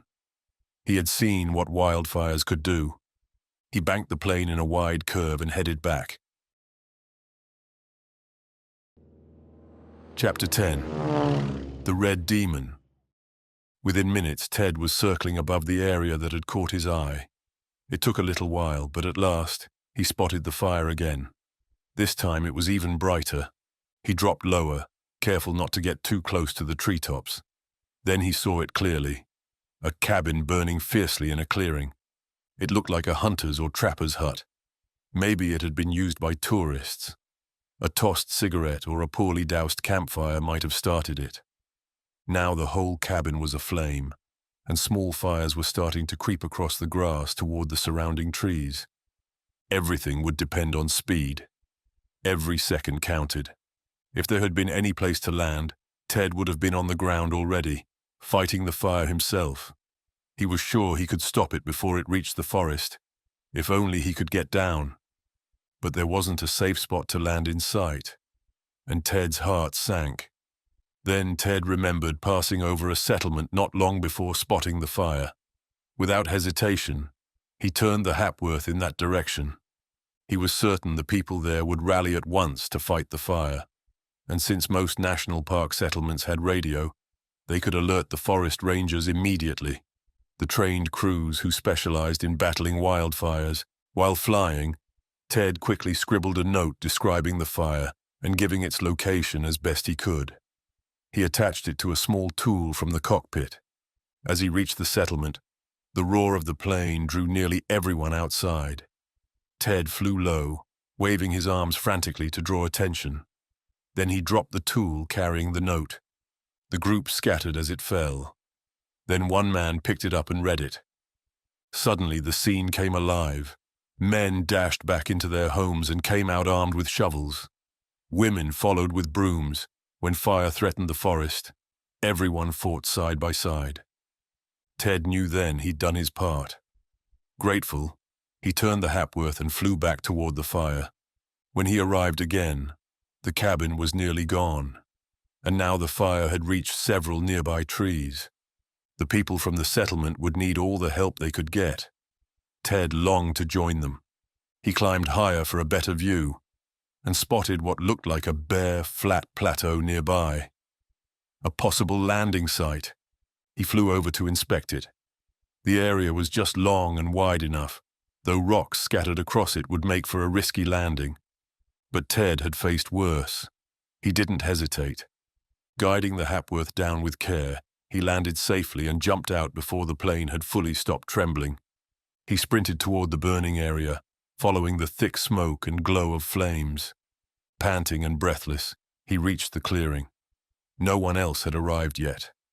With no shovel or tools, he grabbed a heavy branch and used it like a club, beating down burning grass and slapping out flames climbing up tree trunks. He worked furiously, sweat pouring, hands blistering, eyebrows singed. But he didn't stop, quenching fire after fire before they could spread. Soon, others arrived. Men with shovels dug trenches. Others swung axes to bring down trees in the fire's path. The battle was brutal, but it slowed the blaze. Then came the welcome drone of an approaching plane. The forest rangers. They landed on the same plateau and came running with chemical extinguishers. Working fast, they finally got the flames under control. Ted was blackened, blistered, and exhausted, but proud. The townspeople swarmed around him, offering thanks. The rangers, too, were full of praise. "You getting here early made all the difference," one man said. "You stopped it from spreading in a dozen places. We barely held the rest back." "Glad I was close by," said Ted. "But I've still got miles to go before night." "I saw your plane. The name Hapworth," one ranger said. "Named after that Atlantic flight, right?" "Not exactly," Ted said with a grin. "But I've really got to be going." Then another ranger, studying him closely, exclaimed, "Say, you couldn't be Ted Scott, could you?" "Guilty," Ted grinned. "But for Pete's sake, don't spread it around. I've got to fly." But one of the rangers had already raised his voice. "Hey, folks," he shouted to the settlers heading back to their homes. "This here's Ted Scott, the guy who flew the Atlantic." They came running, all tiredness forgotten. Everyone wanted a good look at the man whose name had echoed around the world. Ted had to accept the attention with a smile, though he was eager to be on his way. As soon as he could politely excuse himself, he headed for his plane. But the crowd wasn't so easy to shake. They followed him all the way back, buzzing with excitement. At the plateau, he washed the soot from his hands and face in a nearby spring, climbed into the Hapworth, and with a final wave of farewell, took to the skies. The people below watched until he vanished from view. He checked the cockpit clock. He had lost a couple of valuable hours. The Hapworth would have to fly at its best to get him in before dark. As dusk settled in, the familiar outlines of the airfield appeared ahead. There was still enough light for the Hapworth's silvery wings to be seen from the ground. Ted saw the boys pouring out of their hangars at the news of his return. He made one loop-the-loop for fun and to show his delight, then spiraled gracefully down for a smooth landing. As the plane rolled to a stop, his friends swarmed it, pulling him out and pounding his back in welcome. Bill Twombley held him at arm's length. By the great hornspoon, he exclaimed. What happened to your face? Chapter 11. A Surly Rival. You look like something the cat dragged in, added Roy Benedict. Ted chuckled. Guess I won't be winning any beauty prizes today. Had a little adventure on the way. And he told them briefly about the forest fire and how he'd helped stop it. Always saving somebody, said Ed Allenby. But come on now, we'll fix up those burns and then get some supper. Man, it's good to have you back. As they headed toward the mess hall, another aviator Ted didn't recognize walked by. That's Felwig, Bill muttered. The one I wrote you about. Ted gave him a curious look. Felwig was stocky, with long arms, sandy hair, thick lips, and pale eyes set close together. A sneer rested on his face like it belonged there. Felwig stopped and stared at Ted. Ain't you boys going to introduce me? He asked. Sure, said Bill, clearly not thrilled. Ted, this is Sam Felwig. Felwig, meet Ted Scott. Glad to meet you, Mr. Felwig, said Ted, extending his hand. Felwig took it like it was a dead fish, barely touched it, then wiped his hand on his pants. Ted's face flushed, but he stayed calm. Bill bristled. You asked for an intro, Felwig, he growled. I ought to give you a different kind. Didn't mean nothing, mumbled Felwig, backing off. Just washed up for supper. You guys are awful touchy. My mistake, Mr. Felwig, Ted said coolly. You won't have to shake my hand again. No loss to me, Felwig snapped. I ain't one of these hero worshippers. He walked off, and Ed Allenby started after him, but Ted stopped him. Let him go, Ed. He's not worth it. He just amuses me. Told you he rubs everybody wrong, Bill said. He's got a real talent for it. He's had 3 fights since he got here, Roy added. And more guys want a turn. Sounds like a ray of sunshine, Ted joked. He's got the gift of making enemies. As they sat down to supper, Ted noticed Felwig wasn't there. Where's our little ray of joy? He asked. He eats with Steiner, said Bill. I'm glad for it, too. Don't want to lose my appetite. Must be tight with Steiner, Ted commented.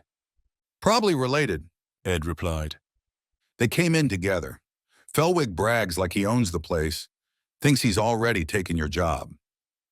Really? Said Ted. Thrown out on the street, am I? Felwig says the team's full now, Roy added. He claims Steiner told him so. If it's true, it stinks. Oh, I won't be starving, Ted laughed. But I'd hate to leave this gang. You'd get 100 offers in a day, Bill said. Still, it burns me that that guy thinks he's won.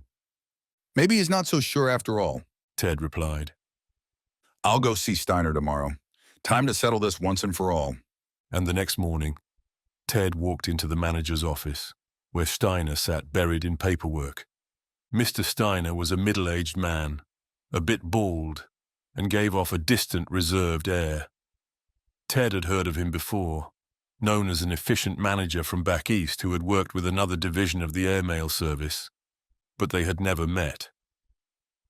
Steiner glanced up as Ted entered. Well? He said, with a questioning tone.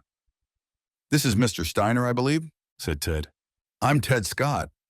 Oh. Steiner responded, standing up with a warmth that struck Ted as overly polite. The Ted Scott who flew the Atlantic. Glad to meet you. Please have a seat. What can I do for you, Mr. Scott? I've come to report for duty, Ted said, taking the seat. Steiner looked confused. For duty? He repeated slowly. What duty? Airmail service, Ted replied, trying to stay calm. My leave ended yesterday. I came back last night. But you're not an employee of this company, are you? Steiner asked, still sounding confused. Well, technically, I suppose not, Ted admitted. but I thought those of us under the old government service were being taken over by the private company. The rest of the crew is still here. Now, isn't that unfortunate? Steiner said with exaggerated regret. No, the corporation isn't required to keep the old staff. Of course, we've kept most of them because they're experienced, but we're under no obligation. You see, Mr. Scott, when the change happened, your government connection ended. You were away, and I hadn't heard whether you planned to return. I assumed, with all the job offers you must be getting, that you'd moved on. I had to fill the spot. He sighed dramatically. It's really too bad. Of course, I would have liked to have you with us, but now it's too late. I'm terribly sorry. He almost looked like he might cry, but Ted saw through it. They weren't real tears. Steiner had made it sound like Ted was at fault for not applying under the new management. Technically, Steiner was within his rights. But in truth, it was just a smooth excuse to replace Ted with his own man. Fellwig. Just then, Fellwig stuck his head into the office. The big noise is coming, is he? He said, then disappeared. Steiner jumped up from his chair. He means the president of the company. He explained quickly to Ted, clearly embarrassed by Fellwig's casual tone. I'm afraid I'll have to say goodbye, Mr. Scott. Deeply sorry we couldn't work things out. If there's anything I can ever do... Before Ted could reply, the door swung open and a large, broad-shouldered man with heavy brows and a commanding air strode in. Morning, Steiner, he said briskly. How's everything going? Fine, Mr. Bruin, Steiner replied with a forced smile, rushing to bring a chair. Ted looked up sharply at the name and recognized the man immediately. Their eyes met. Well, bless my soul, boomed Maxwell Bruin, seizing Ted's hand in both of his and shaking it with a grip like iron. Ted Scott, just back from vacation, huh? Heard you'd taken some leave. Boy, it's good to see you. Steiner's face was a mask of shock, confusion, and dread. Sit down, Ted, Bruin said, pulling out a chair for him. You're not leaving just yet. Steiner, did I ever tell you how this young man saved my boy's life? I don't believe so, Steiner mumbled, licking his lips. Well, that's what he did, Bruin declared. Took Dr. Yaley over the Rockies in a blizzard.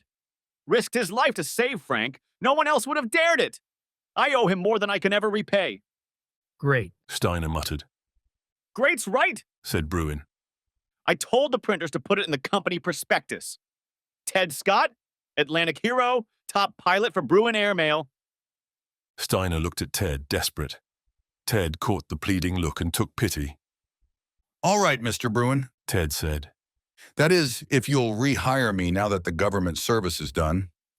If we'll hire you? Bruin roared with laughter. Steiner, did you hear that?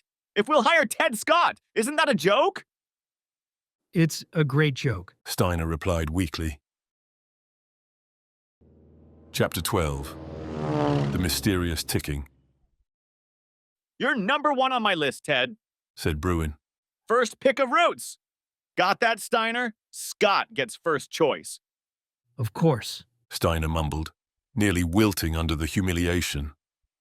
That's kind of you, Mr. Bruin, said Ted. I won't take advantage. I want the toughest route, the one with the most risk. That's where I'll learn the most. Figured as much, said Bruin, chuckling. You'd never take the easy way. How's your son doing? Ted asked, trying to ease Steiner's discomfort. Great, said Bruin. He's on crutches now, but Yaley says he'll be off them soon. And man, you should hear how he talks about you. Says you're the greatest thing since sliced bread. We're throwing a big party once he's healed. You'll be our guest of honor. Thanks. Tell Frank I'm looking forward to it, said Ted. As Ted stood to go, Steiner gave him a silent, pleading look, not to expose the earlier conversation. Ted paused, then gave a small nod. Steiner breathed a quiet sigh of relief.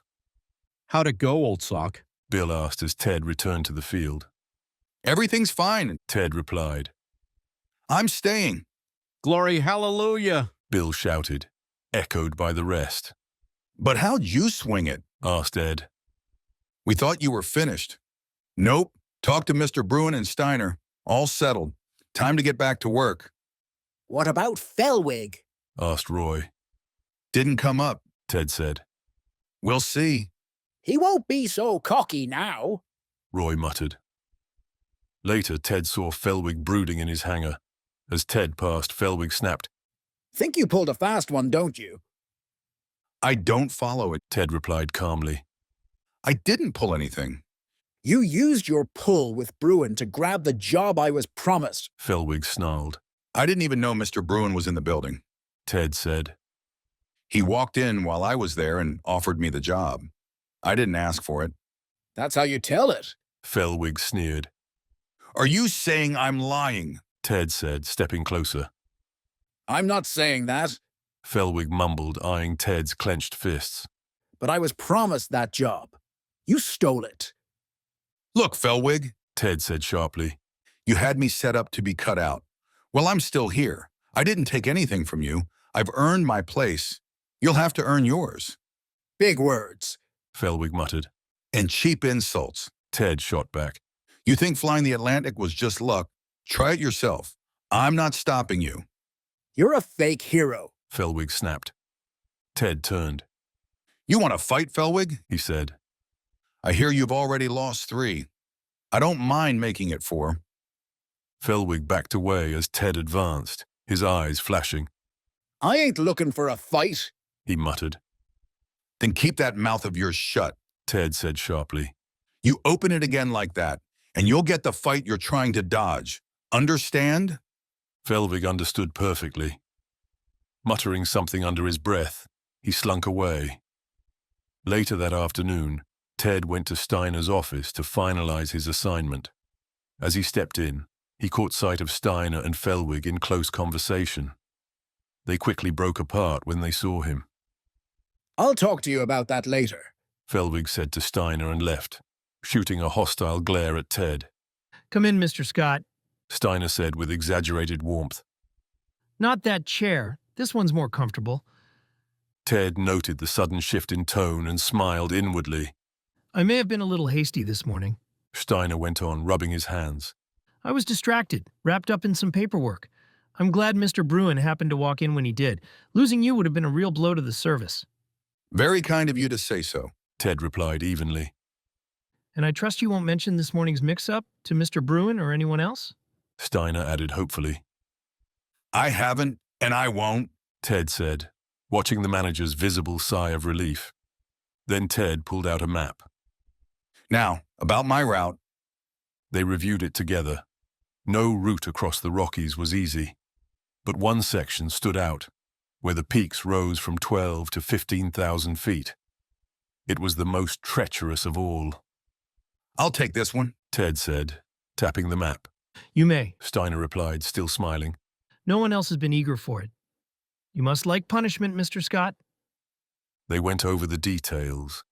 Then Ted left to prep the Hapworth.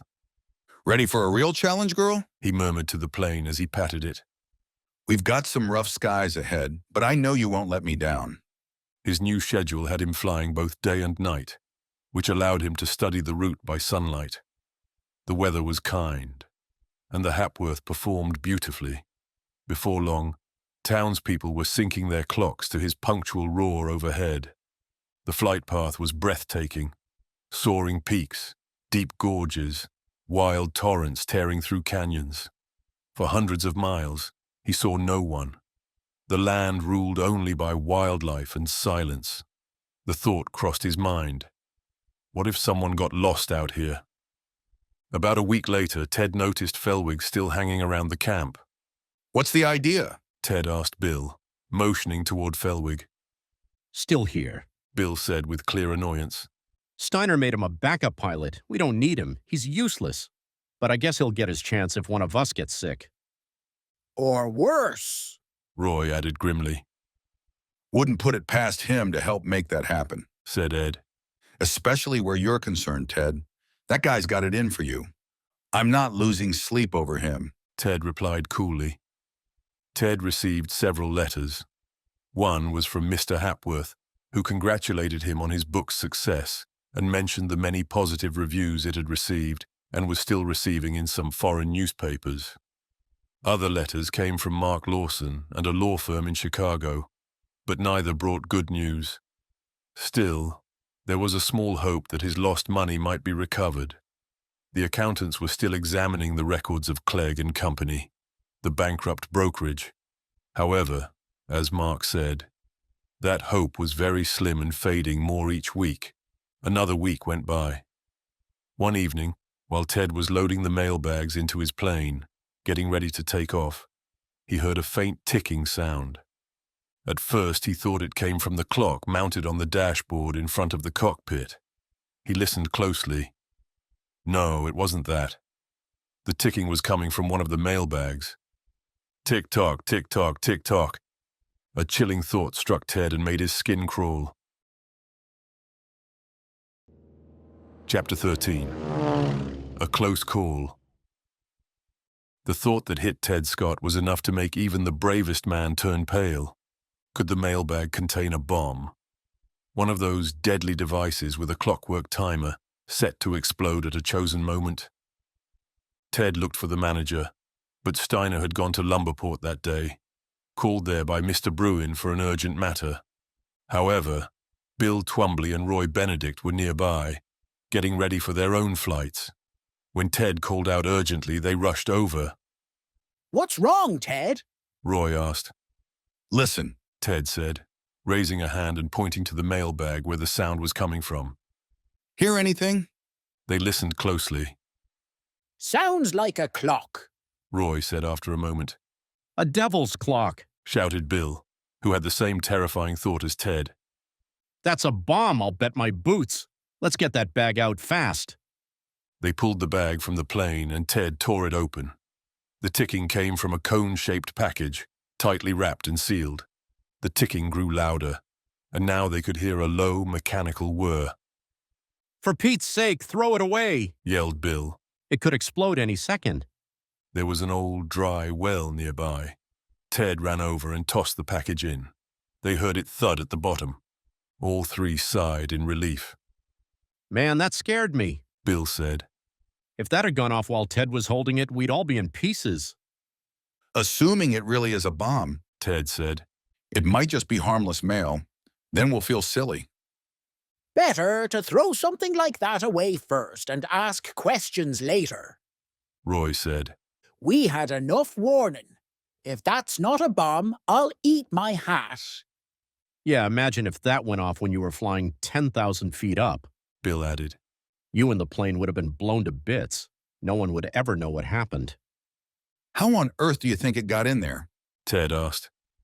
"It didn't walk in by itself, that's for sure," Bill replied. "Someone planted it. Maybe one of those Reds always stirring up trouble.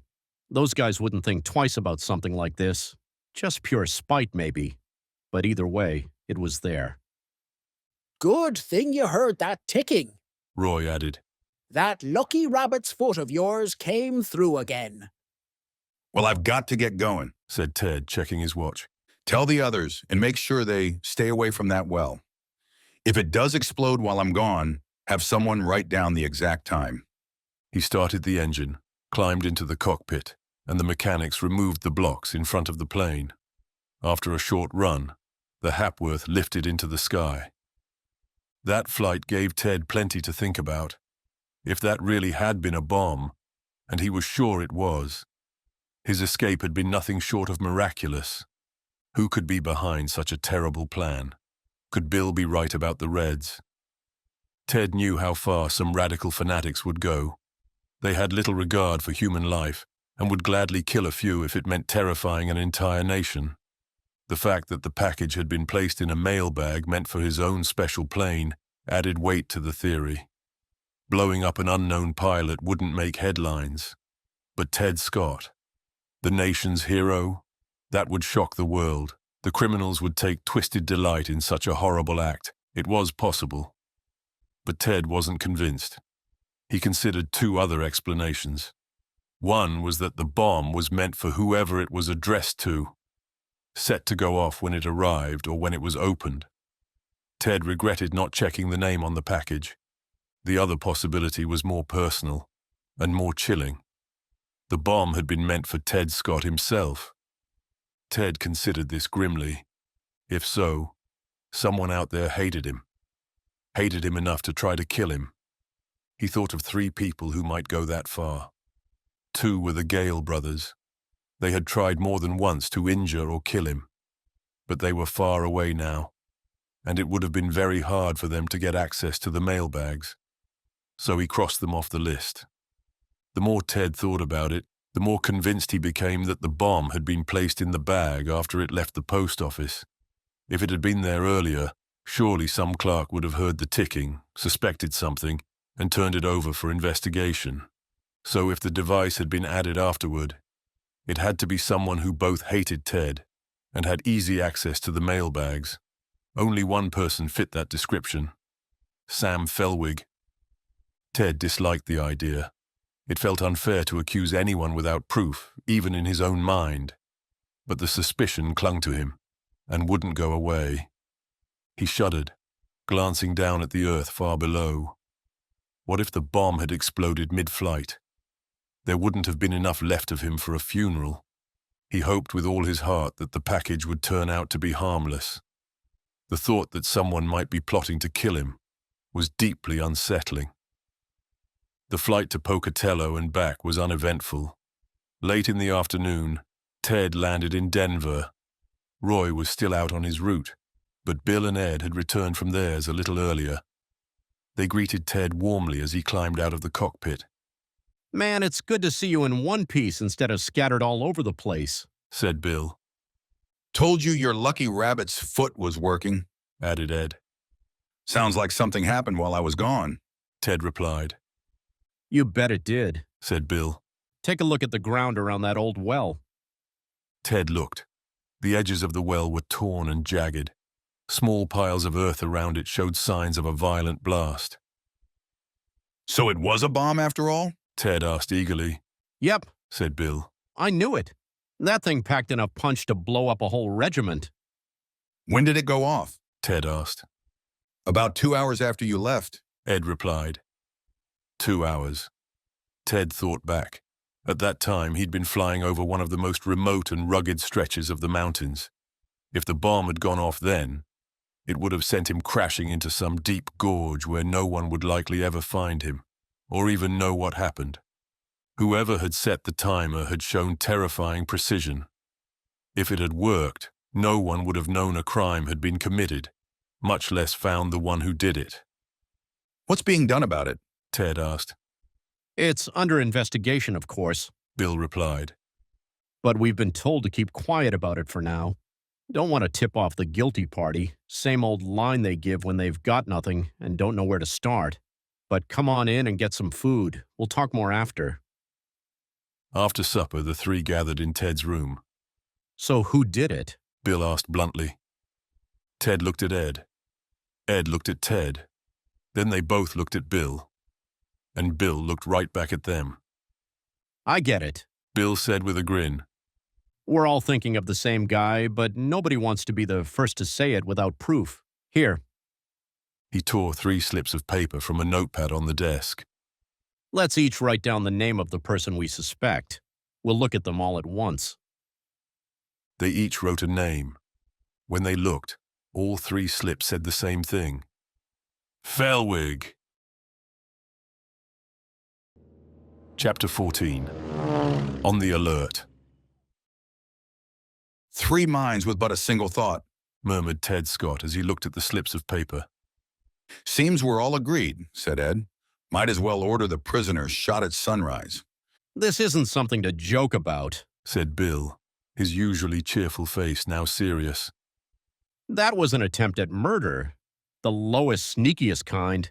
And we all suspect the same man. That says something. He glanced at Ted, who had raised a hand in protest. No, there's no softer word for it. I wonder, Ted said thoughtfully, how much of this is real, clear thinking, and how much is just because we don't like Fellwig. The guy's about as popular as poison ivy. Maybe that's coloring our view. I don't think we can completely ignore that, Ed admitted. But I'm judging based on 2 things. 1, Fellwig clearly hates you. 2, he's the only one around here nasty enough to even think of pulling something like this. That wouldn't hold up in court, Ted said. I've got a little more than just a hunch. Bill chimed in. A little before you left on your flight, I was walking past Felwig's hangar. He was sitting with his back to me, and I saw a route map laid out on the bench in front of him. He had a pencil in his hand and was tracing your special route, the Denver to Pocatello run. Now, why would he be so focused on that route in particular? I'll tell you why, Ed said quickly. He was figuring out where Ted would be when the bomb went off. Maybe, Ted said, still hesitant. But that's not all, Bill continued. When Felwig heard me coming, he jumped like he'd been caught and crumpled up the map in his hand. Why do that unless he didn't want me to see what he was doing? That does sound suspicious, Ted admitted. Of course it does, Bill said. You wouldn't react like that, I wouldn't, Ed wouldn't. Only someone who had something to hide. I've got something too, said Ed. I was out on my route when the bomb exploded. But Roy was here. He said while everyone else was celebrating that Ted had made it out alive, Felwig was walking around looking like he was at a funeral. All of that looks suspicious, sure, Ted admitted. It makes for a strong moral certainty, but there's still not a shred of hard proof. I wish it were enough to get him arrested, said Ed. If the police got hold of him, they might shake him up enough to make him confess. He's yellow. He wouldn't hold up long under pressure. The next morning, Ted was called to Steiner's office. Of course, Mr. Scott. You've heard about the bomb that was in one of your mailbags and exploded after you left. Steiner began after greeting him. Yes, Ted replied.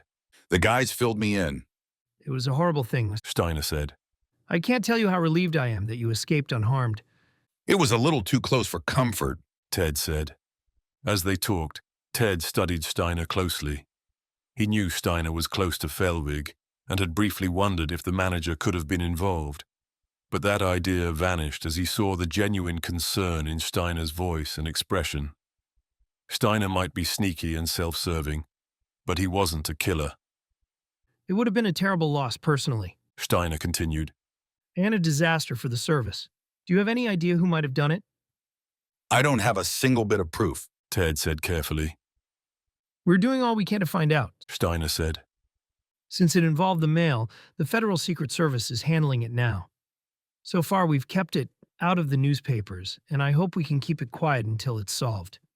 Personally, I think it was the work of radicals, some crazy group looking to make headlines. That's possible, Ted replied. I hope that's all it is, Steiner went on. Otherwise, it might look like a personal attack. Someone trying to get at you. You don't know of anyone who'd have a reason to do something like this, do you? None that I can think of, Ted said, refusing to mention Felwig's name without real evidence. Oh, by the way, Steiner added, Mr. Bruin asked me to remind you that the celebration, he called it the blowout, is tonight. He wants to make sure you come. Great, said Ted. I'll be there with bells on. Lucky it's my day off. I won't miss a flight. One more thing, Steiner said. The mail on your route has gotten so heavy, you'll need to switch to a bigger plane. Is that so? Ted asked, a bit disappointed. He had grown attached to the Hapworth. It felt like part of him. Still, he knew the change was overdue. The Hapworth wasn't made for hauling mail, and it had been getting pretty cramped. Take it as a compliment, said Steiner with a smile. The folks along your route are so happy with how reliable your deliveries are that more of them are using the air service instead of the trains. Mr. Bruin mentioned it the other day. He's thrilled. Ted was pleased to hear it. It showed his work was appreciated. But he also knew it would be a while before he felt as comfortable in another plane as he had in the one that had flown him over the oceans and through the Mississippi floods. The new biplane assigned to him turned out to be excellent, almost brand new and of high quality. He took it up that same day and spent a couple of hours flying, learning how it handled until he felt completely at ease in the cockpit. A couple of hours before sunset, Ted dressed in his best clothes and flew his new plane toward Lumberport. He smiled as he thought about how different this trip was from the one he had taken weeks earlier, battling through a fierce blizzard. Then, he had been flying for his life, not just his own, but for his passengers and for the injured young man they were rushing to help. Now, his thoughts turned to Eben and Charity Browning. He was especially concerned for Charity. In her last letter, he had sensed, between the lines, that she wasn't feeling well. Dear Eben and Charity, they had been so kind to him, taking him in and loving him like their own. They had become his parents in every way that mattered. But why had they needed to take that role? What mystery surrounded his birth? The Wilsons, who had raised him first, might have told him if they had lived longer, but they had died without leaving a single clue. Eben and Charity, who had adopted him afterward, seemed to know nothing about his real parents, and with each passing year, the mystery seemed harder and harder to solve. How he longed to know who his parents were, whether they were alive or dead, and why he had been left alone in the world. Would he ever find out? He shook himself from these heavy thoughts as Lumberport came into view. This time there was no need to land in the hayfields like he had on his first visit. Mr. Bruin had since built a proper airfield on a level meadow near his estate. As Ted approached, he saw that a crowd had already gathered. Word of his visit had spread fast, and it looked like nearly the whole town had come out to welcome him. To show his appreciation, Ted treated the onlookers to a display of daring stunts, making their hearts race before he finally glided in for a smooth landing. The crowd swarmed around him, cheering and calling out, and it took a while before he could reach the veranda of the Bruin home, where Maxwell Bruin and his son Frank, there was no Mrs. Bruin, greeted him warmly. There you are, safe and sound, Mr. Bruin exclaimed, shaking Ted's hand. Even after those scoundrels tried to blow you up. Guess my luck hasn't run out yet, Ted said with a smile. I'm so glad to see you, Frank said, throwing an arm around Ted's shoulders. I've been dying to thank you again for saving my life. I didn't get the chance to say much last time you were here. You look like you've never been sick a day in your life, Ted said. You're in great shape. Feel like a fighting cock, Frank laughed. He really was a fine example of health and strength. As tall as Ted, Frank was lean and well-built, with clear signs of hidden power. His blue eyes were honest and full of humor, and his friendly manner had no trace of arrogance. Ted quickly decided, he's a regular fellow. The celebration that night was anything but formal. Most of the town had shown up, farmers, shopkeepers, and woodsmen. The big house and veranda were packed, with more people out on the lantern-lit lawn. There was a large supper, and afterward, the younger crowd danced happily to the music of a string band brought in from Denver.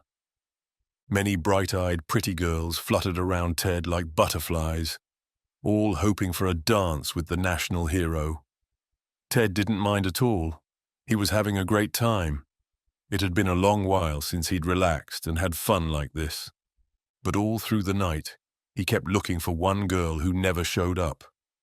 Mr. and Mrs. Wilburton were there and just as friendly to him as ever.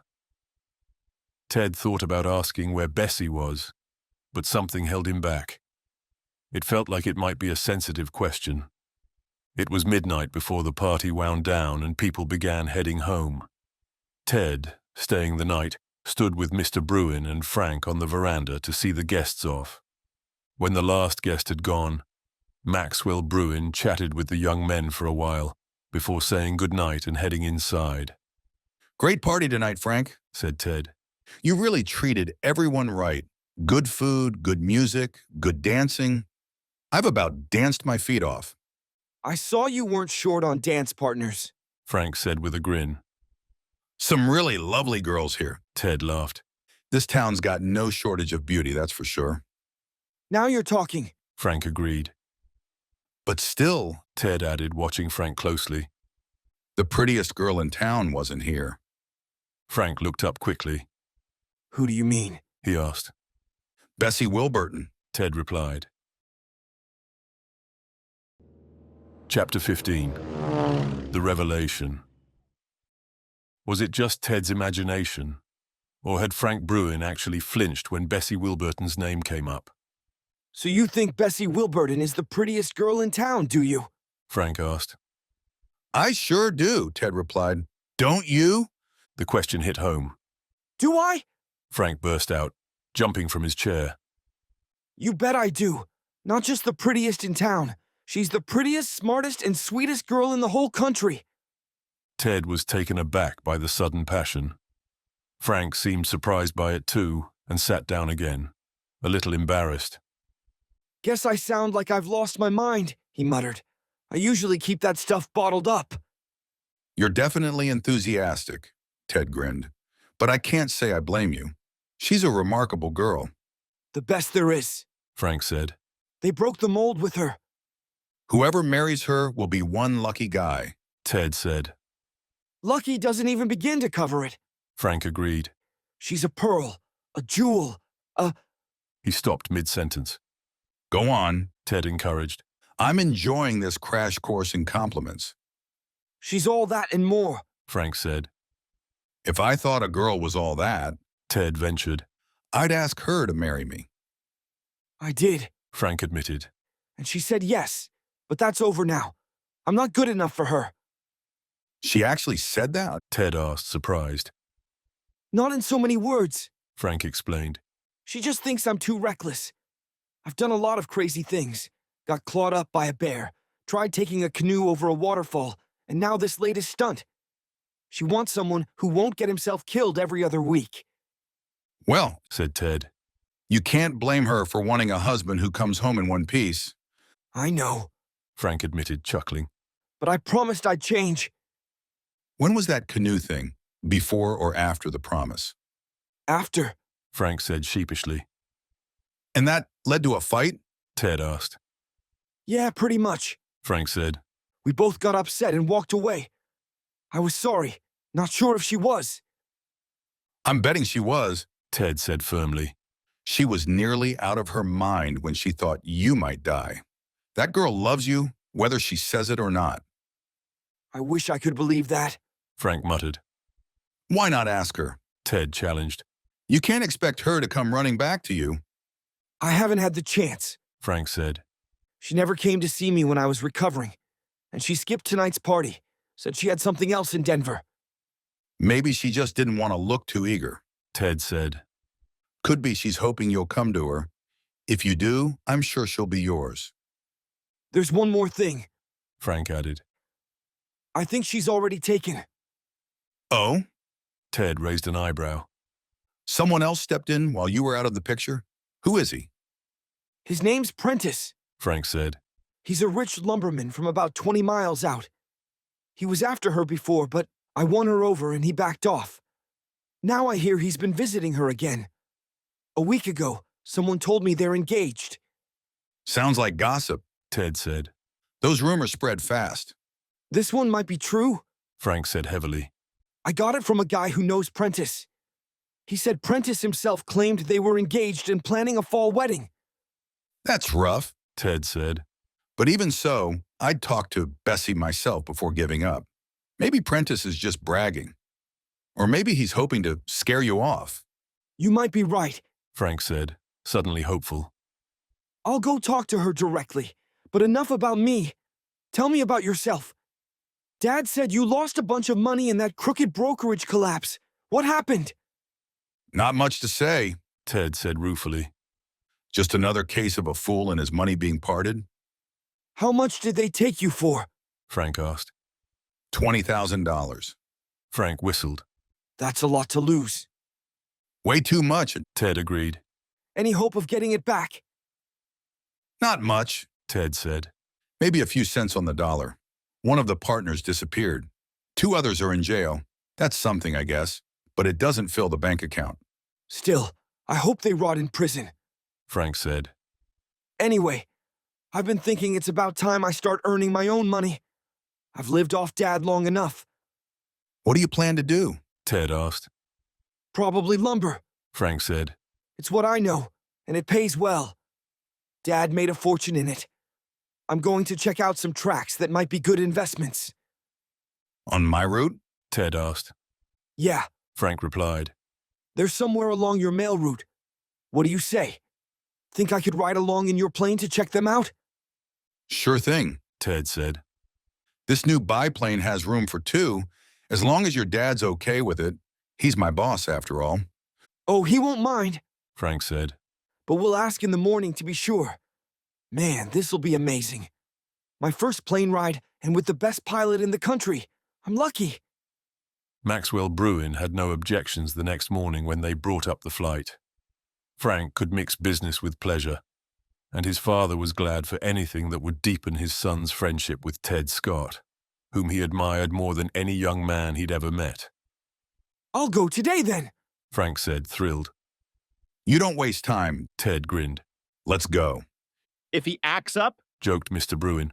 just drop him off somewhere along the way. It'd be quite a drop, Ted replied. I'll be flying around 15,000 feet most of the time. Might as well fall from that as from 1,500. Frank laughed. The end result's about the same. Frank got ready quickly, and before long the two of them took off from Lumberport. Ted kept things simple in the air, no stunts this time, knowing it was Frank's first flight and wanting him to get comfortable with level flying before pulling any tricks. They made good time, but when they landed at the Denver airfield, they discovered there was no need for speed. The schedule had changed. Instead of flying out that night, Ted's next mail run would begin early the following morning. That left them with most of the day free, and Ted suggested they go for another short flight, this time using the Hapworth. Sounds great, Frank agreed. but first, I've got a little errand to run in Denver, now that we've got time. He said it casually, but Ted saw through him. Sure, Ted said with a grin. Give my regards to Miss Wilburton. Frank blushed to his ears.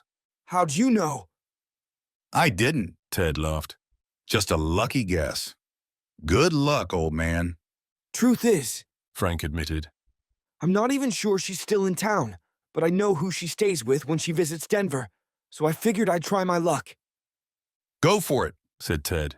I'll be cheering you on. But cheering wasn't enough. When Frank returned about an hour later, his face told the story. No luck, He said miserably. just missed her. She left for Lumberport by train half an hour ago. So close, Ted said. That's rough, Frank. But hey, you'll be back in Lumberport in 3 days. 3 days. They had no idea then just how long it would actually be before either of them saw Lumberport again. Chapter 16. Falling from the Skies. I'm worried this morning, Mr. Scott, said Jerry Monahan, the old watchman who patrolled the airfield at night. He hobbled over to Ted as the latter supervised the loading of mailbags into his plane. What's bothering you, Jerry? Ted asked, smiling at him. It's a shadow, like. Jerry said, scratching his head with confusion. A shadow? Ted repeated, puzzled. What do you mean, Jerry? You seeing things? Maybe it don't make much sense, Jerry admitted.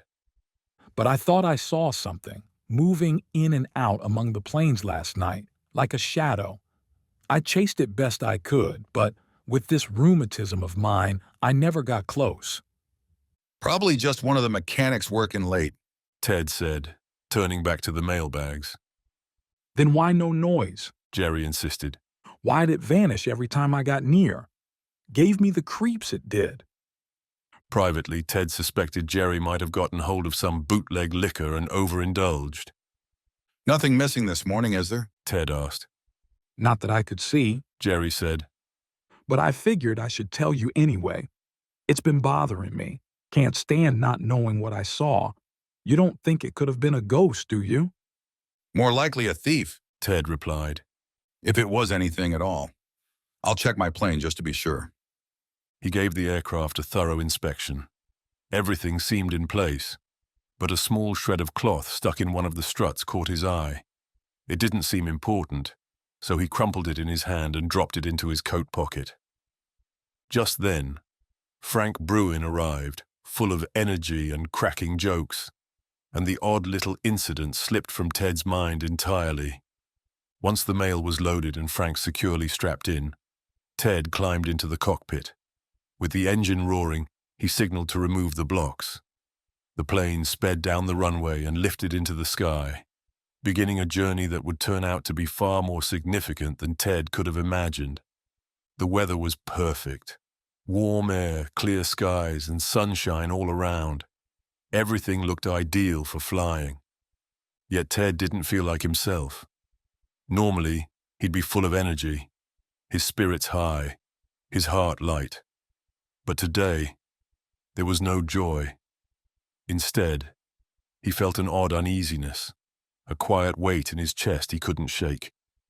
He wished he could distract himself by talking with Frank, but the roar of the engine made conversation impossible. Frank, on the other hand, was clearly loving every second. His cheeks were flushed, his eyes sparkled, he was thrilled by the flight, and the view from above was enough to stir anyone's heart. Spring had arrived, turning the earth vibrant and green. The air was fresh and full of life. Trees below were budding, fields were lush, and everything pulsed with new energy, except for the sharp black peaks of the mountains, which jutted up grim and untouched by the season. Ted felt a tap on his arm.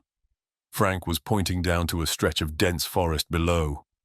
That was the signal. They had reached the timberland Frank was considering buying. Ted dipped the plane lower, descending to about 500 feet, and guided the aircraft slowly over the plateau covered in thick woods. He circled several times while Frank peered through his field glasses, trying to judge the land's potential. Ted would have landed if he could, but there was no place clear enough to do it safely. He scanned the ground carefully but saw no usable space, just trees and rugged terrain. After about an hour of this, Frank signaled that he had seen enough for now. He planned to return later on horseback to examine the land more closely. Ted was relieved to pull the plane up to a higher altitude. Flying that low in cliff-strewn country made him nervous. Up at 10 or 15,000 feet, he had more space, and if something went wrong with the engine, they'd at least have time and room to use their parachutes. The plane responded to Ted's command and started to climb, but something was off. It didn't rise cleanly like an arrow as usual. Instead, it labored upward, wobbling through the air, yet the motor still roared with its normal strength. Something was wrong. Ted's sharp eyes swept across the plane. Then he saw it. Two of the support stays that should have been taut and firm were drooping. He quickly set the controls to keep the plane level and leapt toward the weakened stays, hoping to reinforce them before they failed. Too late. Two sharp cracks, like gunshots, ripped through the air. The stays snapped. One wing dropped suddenly under its own weight. The plane lurched violently, flailing in the sky like a wounded bird. Ted dove back into his seat and grabbed the controls, trying to steady it. But the wing was collapsing fast. The aircraft was breaking apart. Straight ahead loomed a high ridge of jagged rock. Ted pulled with all his strength, trying to lift the plane just enough to clear the peak. If he could just make it over, maybe, just maybe, there would be somewhere to land. The plane didn't respond. The damage was too severe. Crash! The biplane smashed into a rock near the top. One side of the fuselage crumpled like paper. Chapter 17. At Grips with Death. If the biplane had hit head-on, it would have been obliterated instantly, along with Ted and Frank. But the strike was glancing, not direct. Even so, the impact ripped Ted and Frank from their seats, snapped their safety straps, and slammed them hard against the side of the cockpit. Ted kept his head. In the split second of chaos, he cut the motor, praying he might still guide the damaged aircraft into some kind of controlled descent. But it was hopeless. The plane was too far gone.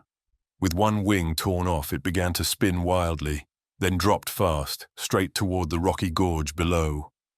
Just then, Ted turned and saw Frank leap from the falling plane. Before Ted could jump like Frank, there was a violent crash, a blinding shock, and then a burst of stars exploded before his eyes. Then, nothing. When Ted regained consciousness, After what felt like an eternity but was really only minutes, he found himself jammed into the branches of a tall tree. His whole body ached. He was sore, bruised, dizzy. At first he couldn't make sense of anything. Then memory returned. The drooping wing, the towering cliffs, the crash, and the terrifying fall. The sharp scent of burning reached his nose. He sat up slowly in the fork of the tree and looked around. Not far away, the broken remains of the biplane were on fire, flames spreading quickly. Only then did Ted realize how lucky he had been. The plane had slammed into the ground with full force. If he had still been inside, he would have died instantly. But the impact had flung him from the cockpit like a stone from a sling, and by sheer luck, he had landed in the branches of the tree. They had scraped and cut him badly, but they had also saved his life. Then his heart sank. What about Frank? Had he made it out in time? Had he jumped far enough from the cliff face for his parachute to open? Ted struggled to free himself from the clutches of the branches. His clothes were torn in a dozen places, but finally he slid to the ground. Painfully, but safely. Best of all, he realized he had no broken bones. He hobbled toward the burning wreckage. A large part of the plane was already gone, but Ted's training and instinct kicked in. He had to save the mail. That was the sacred duty of airmen. The mail must be saved, no matter the risk. Some bags were already singed. He dragged them away quickly and stomped out the embers. Over and over he ran back into the heat, pulling one bag at a time out of the growing inferno. His skin blistered. The air scorched his lungs. But he didn't stop until he had them all. At last, the mail bags were safely out of reach of the fire. But Ted had no idea where he was. The last thing he remembered seeing from the sky was a grim, desolate valley. No roads, no homes, no people. And now, his instruments, including his compass, were melting in the flames. They would have been priceless in a place like this. Ted looked up at the towering cliffs around him. The peaks rose thousands of feet, with sheer rock walls that looked impossible to climb. It might take days to get out of the valley, if he could get out at all. And even if he did reach the top, what if the land beyond was just as empty? But he pushed those thoughts aside. There'd be time to think about escape later. Right now, there was only one thing that mattered: finding Frank. Where could he be? What would Ted find? A chill ran through him at the thought of coming upon Frank's lifeless body. How could he ever face Maxwell Bruin with that news? He forced the fear down and set out in the direction he thought Frank might have landed after his jump. Ted searched for a long time, calling out Frank's name again and again. His voice echoed off the cliffs, the only answer he received. He had covered a large area and was nearly hoarse when he finally saw something that gave him a jolt of hope.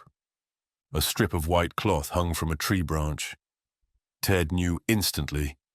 It was part of a parachute. He ran toward it, shouting louder now, and as he neared the spot, he heard a groan. There on the ground, tangled in broken branches and what remained of his parachutes, lay Frank. He had landed hard. Frank was on his back, eyes closed, blood trickling from a cut near his temple. A large bump swelled on the back of his head. His face was pale as chalk. No stream was nearby, but Ted had a canteen strapped to his waist. He poured some water into Frank's mouth and used more to wipe his face and wrists. He quickly felt over Frank's body and was relieved to find no broken bones. Encouraged, he redoubled his efforts, and soon Frank stirred and opened his eyes. They were glassy at first and drifted closed again. Frank! Frank! Ted cried, shaking him gently. Wake up, old boy! It's Ted! Come on, snap out of it! The sound of his voice seemed to pull Frank back. His eyes opened again, clearer this time, and locked onto Ted's. What's going on? Frank mumbled. Why are you yelling? What happened? Why am I lying here? You won't be here much longer, thank heaven, Ted said. nearly overcome with relief. You had a bad fall, or rather, a jump that ended badly. The plane went down. Don't you remember? Yeah, Frankie said faintly. I remember jumping, but I must have been too low, or the chutes didn't open right. I hit a tree hard, crashed through the branches, and landed hard. That's the last I remember. What about you? You lucked out? Not much, Ted answered. Except I got caught in a tree, and you went all the way to the ground. I'm black and blue all over, but that's the worst of it. I guess we can't complain, Frank murmured. We're lucky to be alive at all. Right you are, Ted agreed. And I managed to save the mailbags from the wreck. That's another stroke of luck. Frank sat up slowly, suddenly remembering something. What about the rifle I packed in the plane this morning, just in case we ran into anything worth shooting? I'm afraid it's gone, Ted said. Didn't see a trace of it when I was pulling out the mailbags. And by the time I got out of there, the whole plane was a furnace. Too bad, Frank said with a sigh. That was my best rifle. Took down a grizzly with it once. Then I'd say it earned its retirement, Ted replied. Still, there's a chance it might have been thrown out during the crash. But finding it in this forest, you'd have better luck looking for a needle in a haystack. Anyway, think you can stand? I'll give it a try, Frank said. With Ted's help, he managed to get to his feet. My head's spinning, though. Feels like it's doing cartwheels. Same here a little while ago, Ted said. But you'll get steadier soon. I'll get you over to the spot where I left the mailbags. I want to stash them somewhere safe. After that, we'll figure out how to get out of this mess. Where exactly are we? Frank asked. Don't ask me, Ted replied grimly. We're lost in the wilderness. Chapter 18. Lost in the Rockies. Nothing very definite in that, Frank said, responding to Ted's grim summary. If it were definite, we wouldn't be lost, Ted replied dryly. We'll have to figure things out as we go. No compass, no maps. We'll have to rely on the sun during the day and stars at night. The good news is we're both in one piece.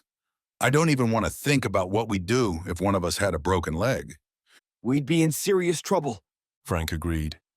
They say things could always be worse, and I guess we're living proof. But man, I sure wish... Wait, look at that! He ran suddenly towards something shiny caught in the branches of two low trees, bent down under the object's weight. My rifle! By Ginger! Frank cried, overjoyed. He lifted it like a treasure and patted it fondly. I'd rather have this in my hands right now than $10,000. It'll probably be more useful than money out here, Ted agreed, just as pleased. Looks like it got tossed clear before the plane hit. Any damage? None at all, Frank said. Branches broke the fall. Just a few scuffs on the stock, but nothing bent or broken. Man, it feels good to hold it again. Any other weapons? Ted asked. Nothing else, Frank replied. I had a revolver in my bag, but that bag's long gone up in flames. What about you? I've got an automatic, Ted said, pulling it from his pocket. And a good-sized knife in my belt. That's my whole armory. Not too bad, Frank said. Lucky I strapped on my cartridge belt before we took off. It's got a decent supply. If there's any game in these woods, we've got a fighting chance of not starving. That's the question, Ted said. I doubt there's much small game around here. More likely the animals we'll see are the kind that might want to hunt us. Bears and panthers, I suppose you mean? Said Frank. Wouldn't be surprised if we ran into one or two. Not that I'm eager to, especially with just one rifle between us. A revolver's no good against those brutes unless you're close, and I'd rather not get that close. By now the fire had nearly burned out, but the damage was done. The plane was a total loss. Everything reduced to ashes except a few bits of metal. Glad you saved the mailbags, Frank said, looking at the pile Ted had stacked a safe distance from the wreck. Yeah, Ted replied. That's the most important thing. But we can't stay here to guard them. We'll have to mark the spots somehow so they can be found when we make it back to civilization. Easier said than done, The forest was thick, and one spot looked much like another. Without his instruments, Ted couldn't chart the location with real precision. Still, he came up with a plan. He studied 3 nearby mountain peaks, each with a distinct shape, and made a rough sketch of how they lined up with the place where he was leaving the bags. They chose a rocky, sparsely wooded patch of ground and dragged the bags there. Then he and Frank covered them with stones to keep them hidden and protect them from animals that might tear them open. There was also the risk of hunters or trappers finding the bags, if any passed through this remote wilderness. One of the bags was registered mail, likely packed with valuables. Ted briefly thought about carrying it with them, but it was far too heavy. He knew their first priority had to be survival. Even without the extra burden, the journey ahead could be deadly. He wasn't naive. He knew many had died trying to escape the Rockies. Lost, starving, circling endlessly until exhaustion and despair overtook them. Their own hunger was already gnawing at them. The small food supply they had brought had been burned with the plane. Man, I'm starving, Frank said. Me too, Ted replied. Let's call the waiter and tell him to step on it with that order. They laughed, but without much real humor. How in the world did this happen? Frank asked. Dad was proud of the planes. The old government ones were totally overhauled, and he bought a bunch of new ones, best on the market. The plane looked fine when I checked it this morning, Ted said thoughtfully. Then he suddenly jumped up, slapping his knee. By Jove! What is it? Frank asked, startled. Jerry Monahan and his ghost, Ted exclaimed, following his train of thought. Come back to Earth, Frank said. What's a ghost got to do with us? Not the ghost, Jerry, Ted said. I was a fool for brushing off what he told me. Ted then explained what Jerry had said that morning. His story about a mysterious shadow moving around the plains during the night. I thought he was just imagining things, or maybe had a little too much to drink, Ted admitted. The ghost idea, sure, that was silly, but someone really was snooping around the plains, and the one they messed with was ours. Someone deliberately weakened those struts, and whoever it was knew planes. What makes you think it was an airman? Frank asked. Because only someone who knew aircraft could tamper with it so precisely and leave no obvious trace, Ted said. Then someone actually tried to kill us, Frank said, horrified. Tried to kill me, Ted corrected. You were just along for the ride. They probably didn't even know you'd be with me. You don't have any clue who it could be? Frank asked. No real proof, Ted said. But maybe a lead. He pulled the scrap of fabric from his pocket. The piece he had found near the struts that morning. It was a dark cloth, mostly brown, with a dull green stripe. Looks like it tore off someone's coat or pants, Ted said. Probably snagged when they heard Jerry coming. Might be useful later. Know anyone who wears that kind of outfit? Frank asked. No one comes to mind, Ted replied, searching his memory. But I've got a guess. Who? Frank asked eagerly.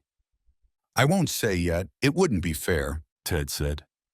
But if I'm right, it's the same man who put the bomb in my plane last time. He's tried to kill you twice? Frank exclaimed. That's horrible, Ted.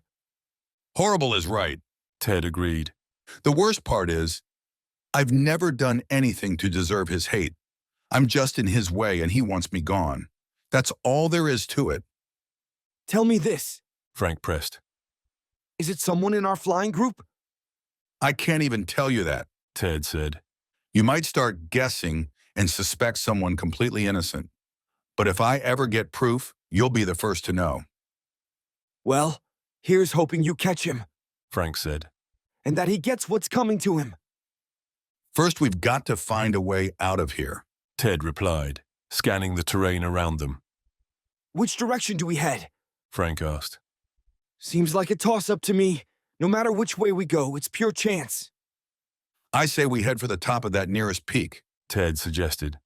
From there, we'll have a wide view. If we spot even a single house or cabin, that gives us something to aim for. So they started the climb. It was a grueling task even for men in top shape, and both were sore and bruised. The mountain slope was steep, nearly vertical in places, and in their exhausted condition, every step was a battle. Within the first hour, they were drenched in sweat and gasping for air. The summit still looked just as far away as when they'd started. They were also faint with hunger, and their thirst was growing worse.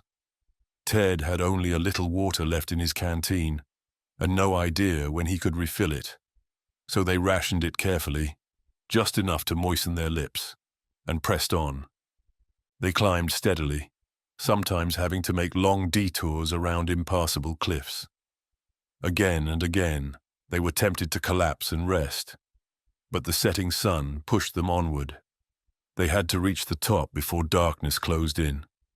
Finally, just as the last light was fading, they made it to the summit. But what they saw crushed their hopes. It was nothing but wilderness. Not a sign of human life in sight. No matter where they looked, their eyes found only wilderness. No smoke, no buildings, no roads, just endless jagged cliffs and deep shadowy gorges, growing darker and more menacing as dusk crept over the landscape. Looks like we've drawn a blank, Frank muttered, setting his rifle down on a rock and sitting beside it. Yeah, Ted agreed. But we'll try again tomorrow. For now, let's find a good place to spend the night. A short distance from where they stood, the mountaintop leveled out into a rocky plateau dotted with boulders. Thick brush rimmed the area, and tall trees stretched their limbs overhead, casting deep shadows. Ted still had some matches, and they soon gathered enough dry brush to build a fire. Its warmth cut through the cold wind that had picked up, and the flickering flames offered comfort in the harsh wilderness. Still, they couldn't ignore the ache of hunger, growing worse by the hour. They say a man who sleeps dines, Frank joked, trying to lift their spirits. Let's see if that works. It's no feast, Ted said. But it's the best we've got, and we need to be up at first light. They made crude beds of branches and laid down near each other, sheltered by large rocks. Exhausted from the day's ordeal, they fell asleep almost at once. But a few hours later, Ted shot upright. Something had woken him. What was it? Chapter 19. The Midnight Prowler. For a moment, Ted Scott couldn't remember where he was. Then everything came rushing back.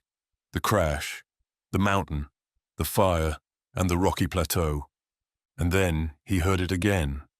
The sound that had woken him. It was a soft rustling at first, but it grew steadily louder.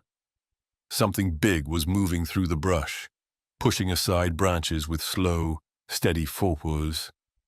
Soon Ted could make out the faint rhythmic padding of feet approaching. The campfire had burned down to glowing embers. It gave off little more than smoke and the faintest trace of light. But the moon had risen, low in the sky, just a thin silver arc. It sent pale beams of light into the trees around them, casting shadows and eerie glints across the plateau. Ted rose silently and crept over to Frank's side. He tapped Frank's shoulder with one hand and used the other to cover his mouth, just in case his friend startled awake and cried out. Frank jolted but instantly understood. He nodded and Ted pulled his hand away. What is it? Frank whispered. Not sure, Ted whispered back. Something's out there in the brush. Could be a man. Could be an animal. Get your rifle ready. In a flash, Frank was on his feet, rifle in hand. They each crouched behind a rock, side by side, their eyes fixed on the woods. Their hearts pounded as they waited for whatever, or whoever, was creeping closer. But it didn't take long to realize it wasn't a man. The crashing sounds were too heavy, too forceful. And then came the grunting, low, deep, unmistakably animal. They waited, motionless, breath held. Then, in the dim moonlight, something massive moved behind the trees. A huge form took shape, dark, hulking. A moment later, it stepped into the clearing. A grizzly bear. Ted had never seen one in person before. Its size shocked him. It looked almost unreal, like something out of a nightmare. Its paws were massive, its claws long and curved like daggers. Its broad head hung low, and from beneath its shaggy brow, its eyes glowed with a fiery menace. The bear lumbered forward with a slow, heavy gait, sniffing and glancing around as it came. Suddenly, it stepped on a glowing ember from the dying fire. With a snarl of pain, it lashed out with its paw and scattered the embers in a shower of sparks. Then the beast paused, raised its head, and sniffed the air.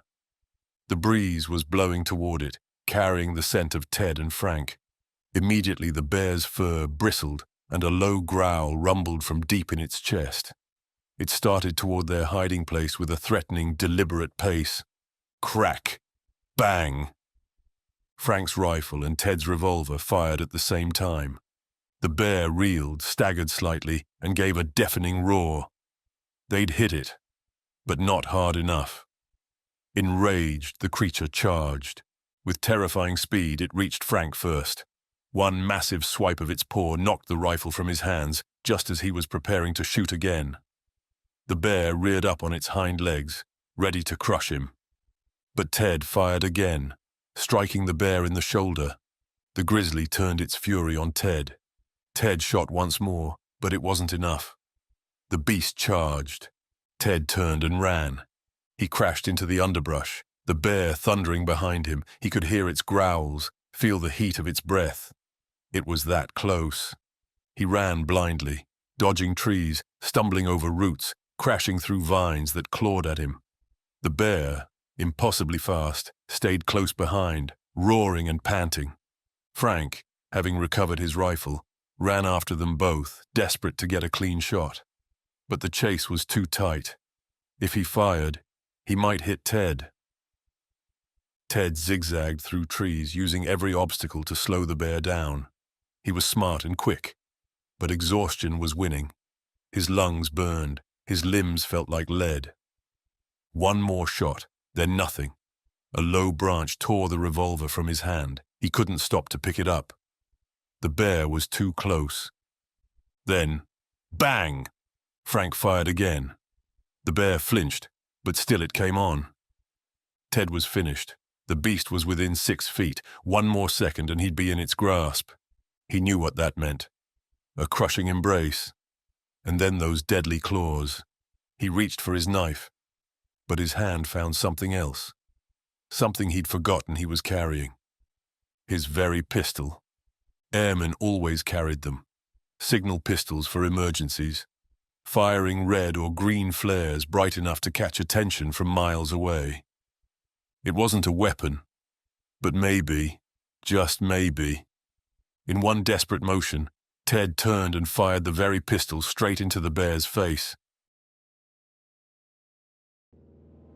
Chapter 20. Over the Cliff. Ted's trick worked instantly. The bright flare hit the grizzly bear right in the eyes, blinding it for a moment. The shocked bear stopped suddenly, pouring at its eyes, which were stinging from the powder. That bright, blinding light didn't just confuse the bear. It also saved Ted from another kind of deadly danger. As the flare lit up, Ted saw that just a few feet ahead, in the direction he was running, was the edge of a cliff. A few more steps and he would have gone right over it.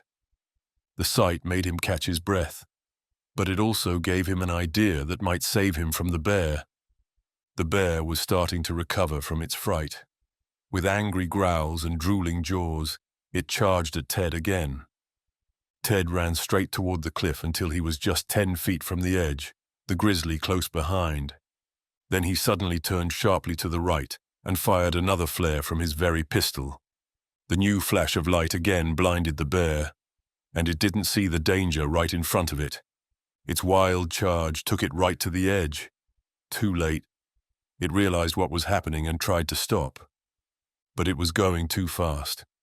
For a second, it teetered on the cliff's edge, clawing desperately for grip. Then, with a huge roar, it plunged over. Down it fell, turning over and over through the air for nearly 1,000 feet. Then came a loud crash and silence. Ted dropped to the ground, shaking all over. That terrifying run for his life had pushed him to his limits. Frank ran up to him. "Are you hurt, Ted?" He shouted. "Did he get you?" He didn't quite reach me, Ted panted. But one of his swipes ripped my jacket. Wow, that was too close. "I'll say it was," Frank agreed. "You'll never come closer to death than you just did. My heart was pounding. I hit him with a bullet once, but it didn't even slow him down." "Those beasts are tough to kill," said Ted. "But what we couldn't do, the cliff did. He's definitely dead now." "No doubt about that," Frank replied. "But we shouldn't forget that bears sometimes travel in pairs. The mate might be nearby. Let's get back to the rocks and build a kind of fort." "Good idea," said Ted, getting up. "Though I think if there had been another one close, it would have shown up by now. That whole commotion could have been heard a long way off." "That guy sure was cranky, and he wasn't shy about letting the world know," Frank said. "You did a great job pulling that very pistol. What made you think of it?" "Just luck," Ted admitted. "I was reaching for my knife and my hand touched the pistol. I was desperate. I knew the knife wouldn't help much, but I thought the pistol might." "Quick thinking," Frank exclaimed. "Man, Ted, your brain's always working. The way you led that bear to the cliff and blinded him just in time so he wouldn't see it. Brilliant. You weren't at the back of the line when smarts were handed out." They made their way back to their first campsite and gathered as many large stones as they could, building a makeshift fort. It was strong enough to give them time to shoot at anything else that might come their way. Once that was done, they retraced the path of the wild chase and found Ted's revolver. They reloaded both it and the rifle, and for the first time, were able to rest a little. But there was no chance of sleep that night. They gathered more brush and kept the fire burning high. Its warm light not only chased away the night's darkness, but also lifted their spirits, which badly needed a boost. "Another good thing about the fire," said Ted as he threw on more fuel, "is that it might catch the attention of anyone out in these wilds and bring them our way. We'll keep it going every night from now on." "Definitely," agreed Frank. "Though I hope we won't have to spend too many nights like this." "Hard to say," Ted replied seriously. "We might be stuck here for weeks before we find anyone, or they find us." "Of course," Frank said thoughtfully. "When we don't show up at the end of your mail route, people will know something went wrong and start searching. Dad will do everything he can to find us, and when he decides to do something, he goes all in." "I know it," said Ted. "But we're in a part of the world bigger than some European countries. There are thousands of square miles here that may never have seen a human being. But are we giving up? Not a chance. We'll figure something out."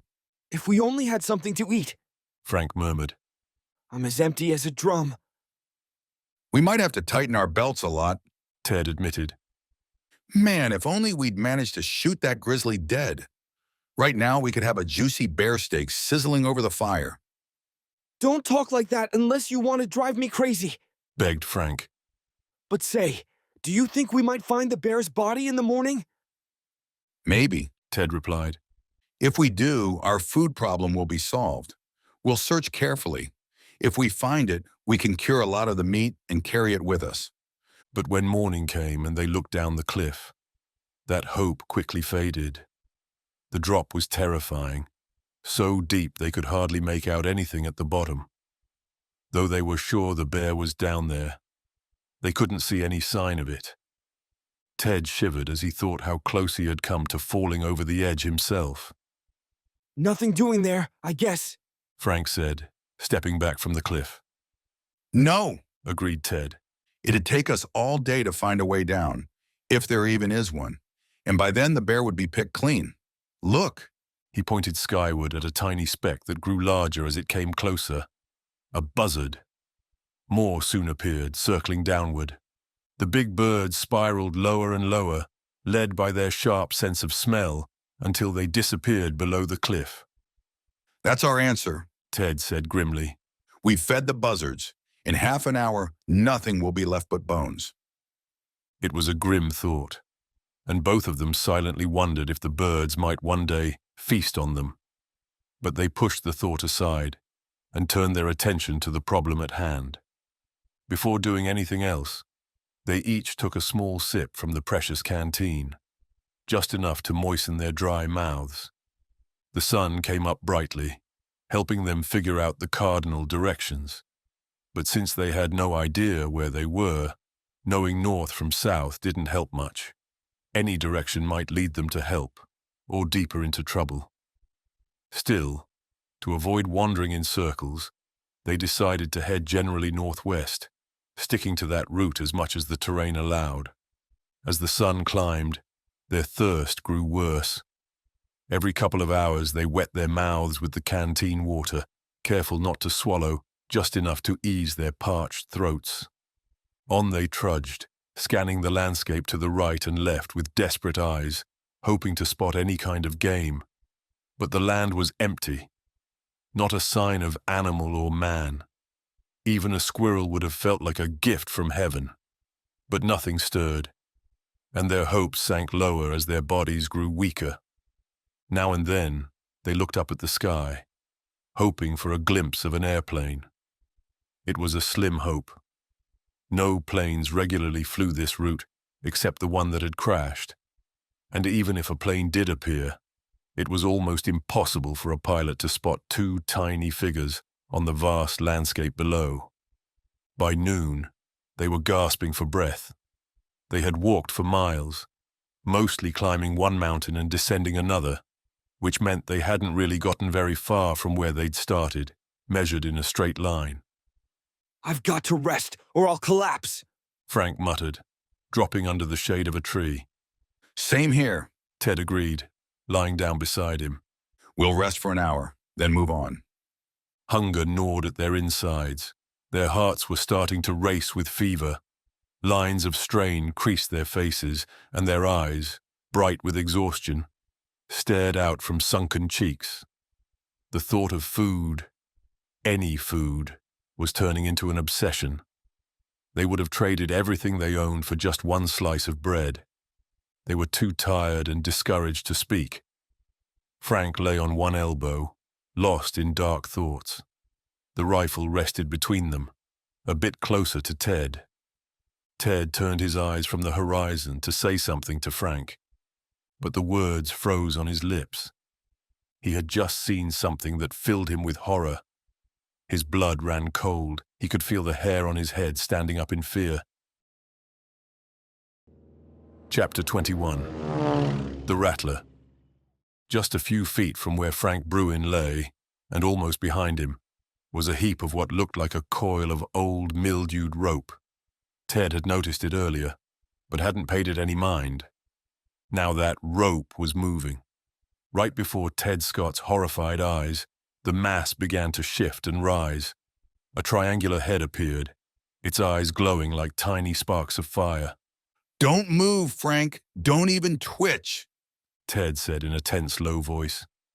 Frank barely moved a muscle, instantly going stiff as stone.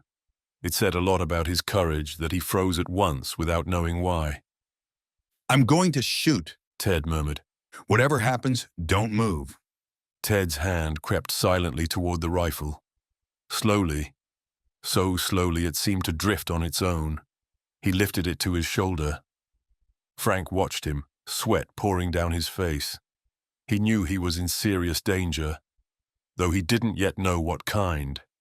Still, he stayed as still as granite. Now, the snake must have sensed something strange in the still figure nearby. It came to life in a flash, coiling itself tight, rattling loudly, and raising its head to strike. The rifle cracked. The bullet hit its mark, smashing the snake's head. At the sound, Frank jumped to his feet. Turning, he saw the thick body of the rattlesnake twisting and writhing, and realized for the first time what kind of death had been stalking him. "Wow, Ted," he gasped, his voice unsteady. "That was a perfect shot. You really saved my life." "You saved it too, by keeping calm and still," Ted said. One little move and that thing would have had its fangs in you. He set down the rifle, and the two of them watched in silence as the powerful coils thrashed and jerked before finally going still. He's huge, Frank exclaimed. At least 5 feet long. 10 rattles, and Ted counted. A real old-timer, packed with poison. We'll need to stay sharp if there are more like him around. Lucky I didn't lie down right on top of him, Frank said. I easily could have. They searched the surrounding woods carefully, but found no more snakes. Then they sat down on a rock and looked again at the dead Rattler. Silence fell. Each was lost in thought, casting side glances at the snake, then quickly looking away. Frank gave Ted a sideways glance and found Ted looking right back at him the same way. Their eyes met, and then Ted broke into laughter. Say it, he laughed. I know exactly what you're thinking, but don't want to say. I'll bet you're thinking it too, Frank said, a little embarrassed. You bet I am, Ted admitted. We're both starving, and we're both wondering how good a piece of that snake might taste. Just admit it. Guilty, Frank said, grinning. The thought of eating snake turns my stomach, but I'd rather eat it than starve. The Indians say it's a delicacy, Ted said.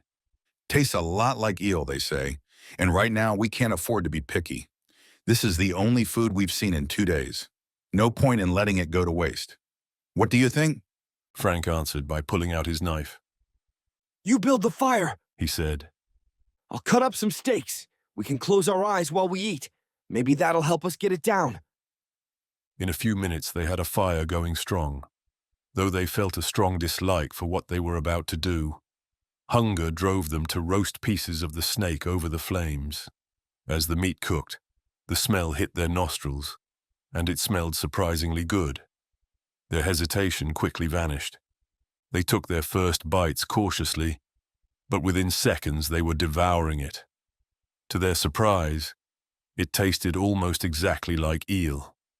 As they ate, they felt life and energy returning to their worn-out bodies. They didn't eat as much as they wanted to, not yet strong enough for that, but they ate all they dared. A sip of water from the canteen finished the meal, and they looked at each other with a spark of hope returning to their eyes. One more old prejudice smashed, Frank said. I'll take snake meat any time I can get it now. It'll probably never become a favorite food, Ted replied. But it saved our lives today.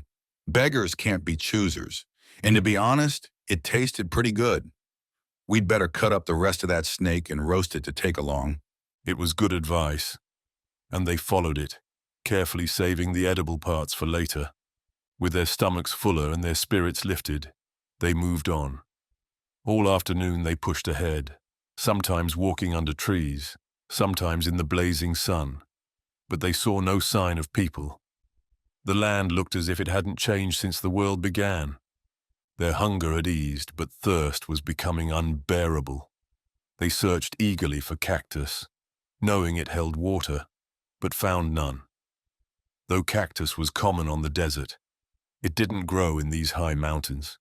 Their canteen now held barely a drop. They saved it for a final emergency, not even daring to wet their dry mouths with it.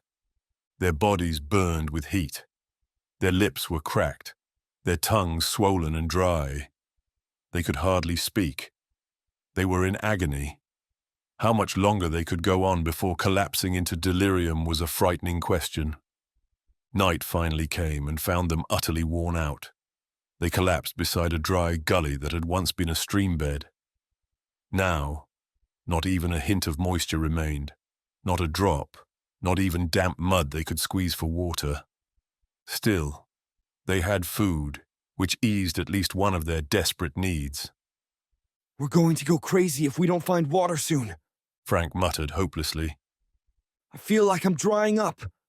If someone touched me with a match, I'd probably burst into flames. Remembering their plan, they lit a fire in hopes it might attract someone's attention. And I'm going to use my very pistol, said Ted. There's a special Morse code signal, like an SOS, that might bring help if someone sees it. Good idea, Frank agreed. They launched the signal. Alternating red and green lights streaked into the sky like fireworks. How are you set for cartridges? Ted asked. About 20 left. Frank replied. Why? I was thinking we could fire off a couple of shots. Ted explained. If someone doesn't see the lights, maybe they'll hear the gunfire. We can't afford to waste ammo, but it might be worth it. Frank agreed, and 2 shots echoed into the mountains. A few minutes later, a sound rang out that made Frank jump. Someone heard us! He shouted. Did you hear that shot? Chapter 22. In the Torrent. Ted shook his head. Guess again, he said. That wasn't a shot. That was thunder. Frank's face fell, then brightened again. Just as good, he said. Thunder means rain. Rain means water. Exactly, Ted said with a grin. As long as it's not a false alarm, I hope the rain really comes. Just our luck if the storm passes right over us, Frank muttered. They crouched low, hearts pounding, watching the black clouds pile up fast overhead. The thunder grew louder, and streaks of lightning tore across the sky. Wind hissed through the narrow pass. I felt a drop, Frank cried out in triumph. There's another, and another. It's coming, Ted shouted, nearly wild with relief. Thank God it's coming! Then the rain broke loose, first in scattered drops, then in sheets. They rejoiced in it, mouths open to the sky, drinking the rain as if it were the sweetest drink on earth. Their dry skins soaked it in too. Soon they were drenched, but they didn't care. Rain. Blessed, cooling, saving rain. They couldn't get enough. Ted was the first to regain his senses enough to offer a word of caution. Don't drink too much too fast, Frank, he warned. Feels like we could swallow a whole barrel, but we've got to go slow until our bodies adjust. Frank knew Ted was right, though it was hard to stop. Still, his better judgment kicked in, and he forced himself to take it slow. For over an hour, the two lay out in the open as rainwater pooled around them. Only when it became clear that the storm wasn't stopping anytime soon did they begin to prepare for the night.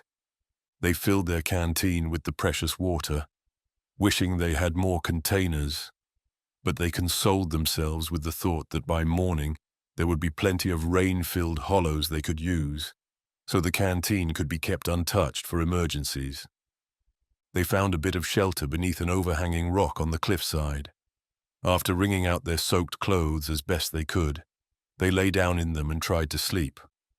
Under normal conditions, sleeping in wet clothes would have been miserable, but after what they had suffered, they were more thankful for the water than they could have ever imagined.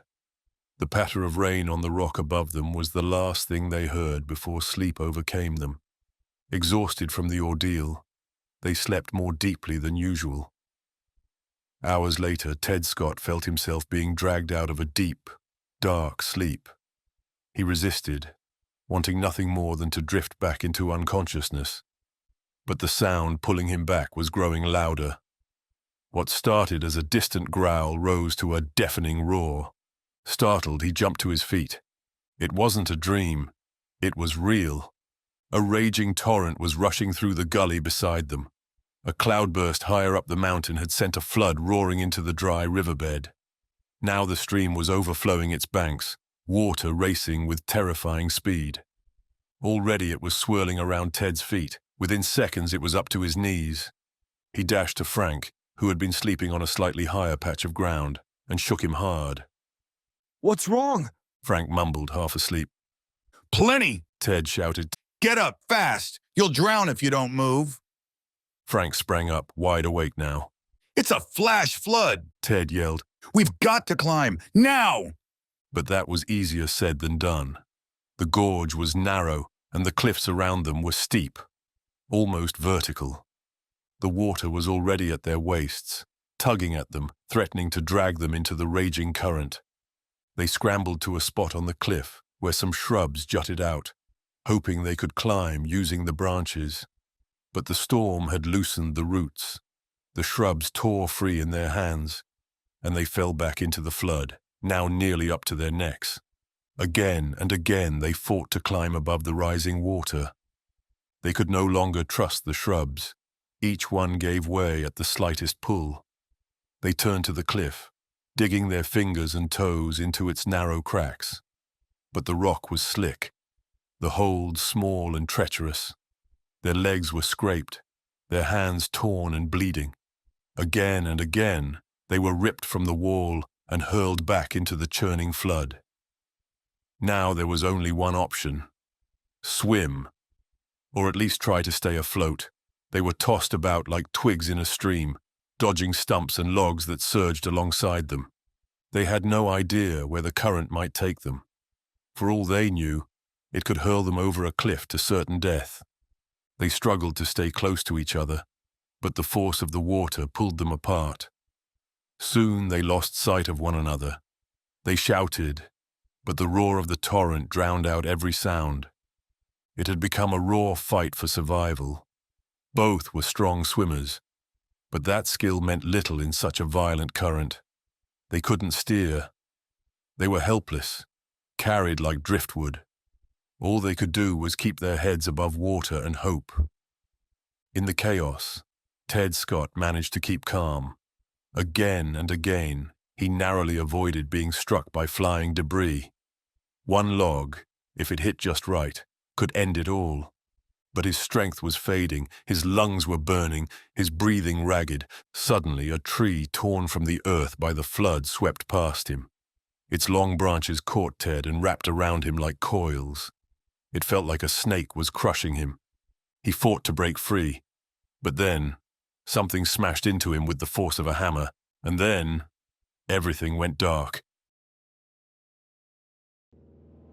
Chapter 23. In Dire Plight. It might have been minutes or hours later when Ted Scott came to.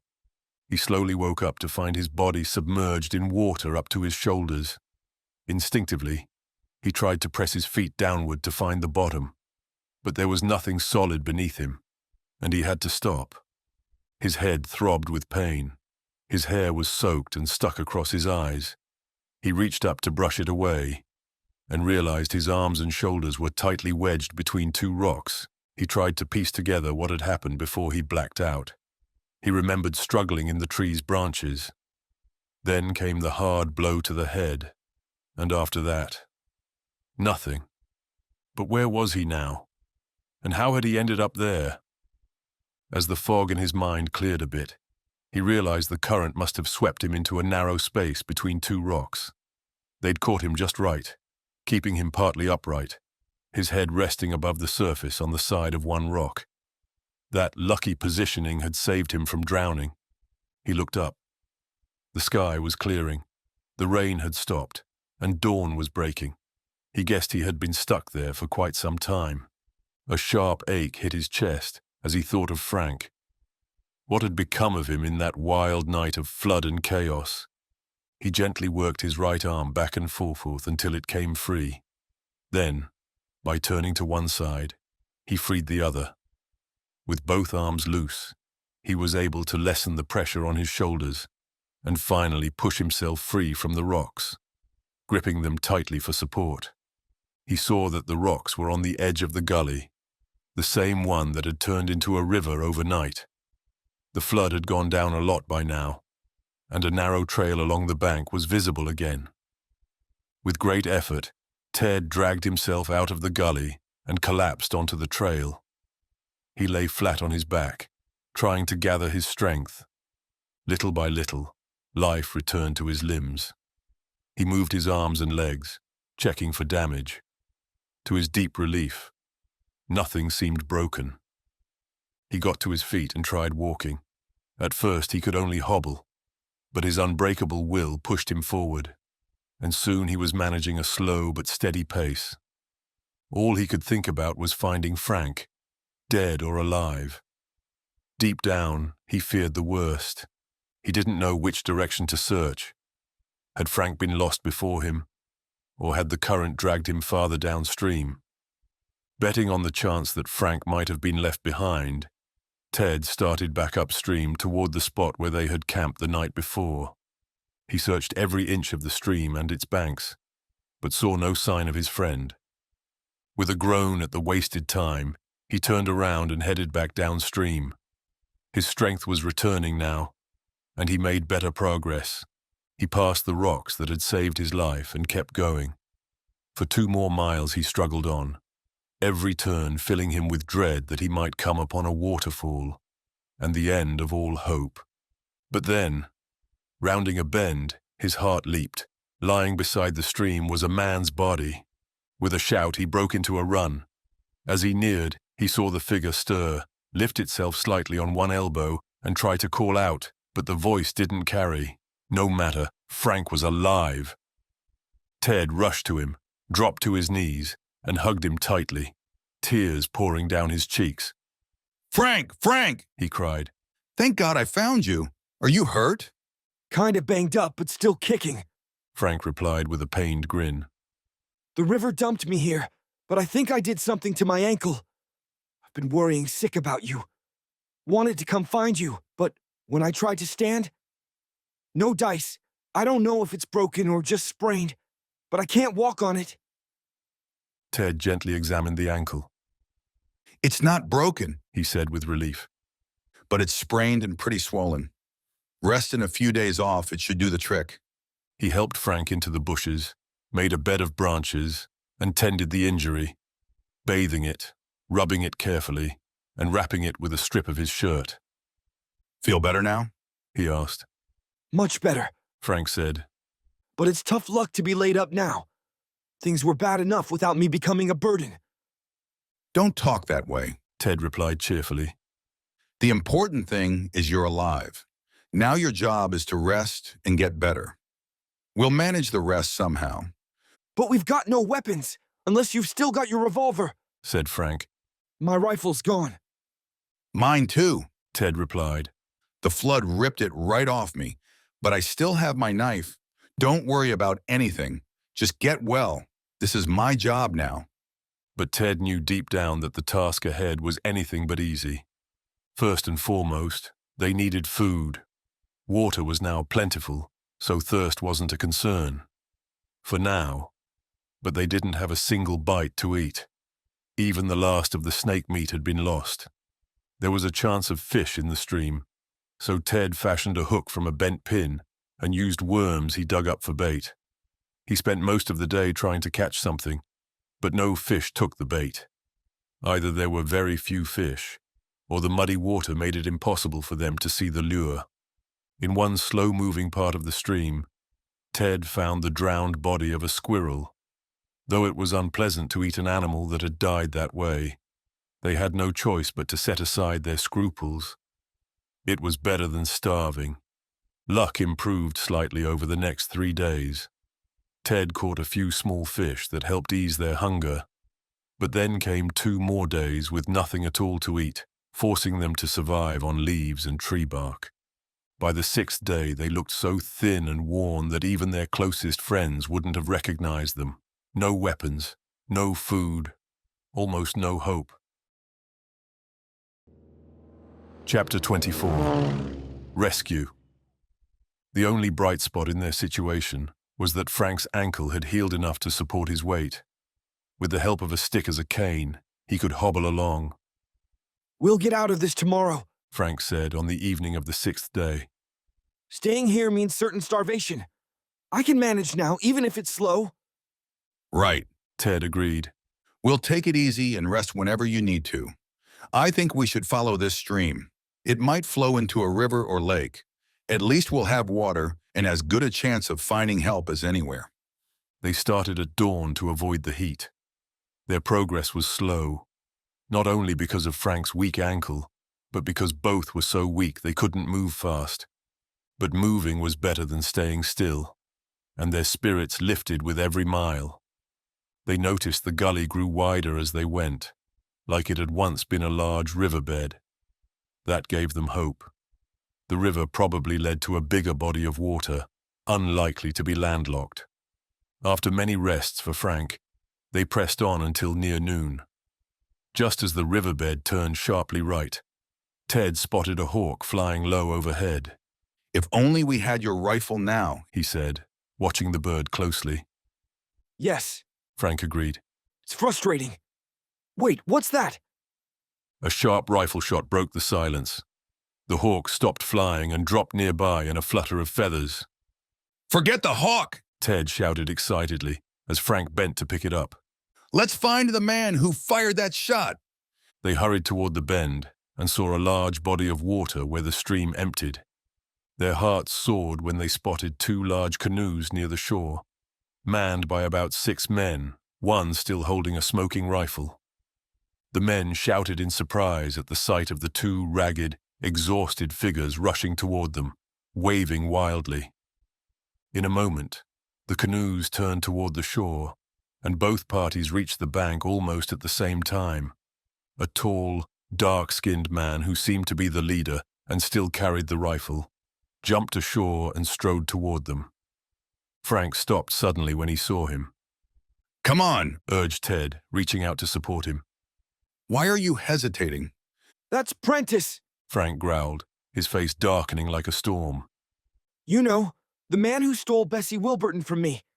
I'd rather starve than accept help from him. Cut that out, Frank, Ted urged. Any port in a storm, you can settle your private grudge later. By now, Prentice had reached them. Hello, strangers, he boomed. What brings you this way? Thought we were the only ones in this part of the Rockies. That's what we thought too, Ted replied, smiling. Our airplane crashed and we've been lost in the wild, nearly starving. We've been eating nothing but leaves and bark for 2 days. That's rough, said Prentice, sympathy in his voice. We've got plenty of food and we'll fix you up. You look like you've been through hard stuff, he added, eyeing their torn clothes and tired face.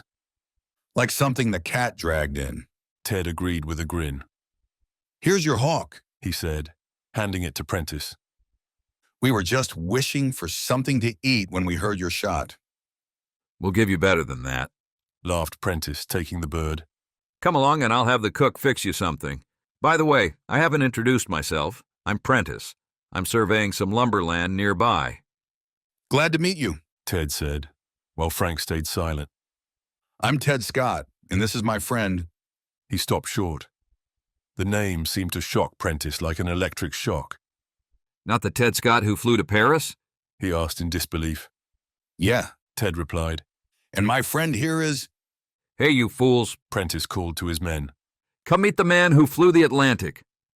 The men swarmed out of the canoes and onto the shore, and once again, Ted found himself the center of amazed attention. He took it good-naturedly for a few moments, then continued. This friend of mine, he said to Prentice, is Frank Bruin. Prentice stepped back, and Frank looked at him coldly. Not Frank Bruin from Lumberport? Prentice asked. The same, Ted confirmed. A slow blush spread across Prentice's face. Then he held out his hand. Frank hesitated, took it stiffly, then let it drop. And now about that food, Ted said quickly, wanting to end what felt like an awkward moment. Right away, Prentice replied, calling his men. Soon a hearty meal was served to the 2 exhausted men. It took all their self-control to eat only what they should, but no king ever enjoyed a meal more. Afterward, Prentice and his men fired a volley of questions. Ted did all the talking. Frank remained stubbornly silent. Your folks will be thrilled to see you, Prentice said, after hearing their story. I'll take you to the nearest railroad and say goodbye there. I've got to stay in this area a while longer. First, I'll send a team to retrieve your mailbags. The men know this region well and can find them easily using your directions. He did just that. And on the second day, the party returned with the precious bags, safely stored in the canoes. Then they set off, with Frank riding in a different canoe from Prentice and Ted. I owe my life to Prentice, Frank told Ted. So I can't argue with him, but I can at least keep my distance. Prentice seemed just as uncomfortable. That evening, while in the canoe, he opened up to Ted.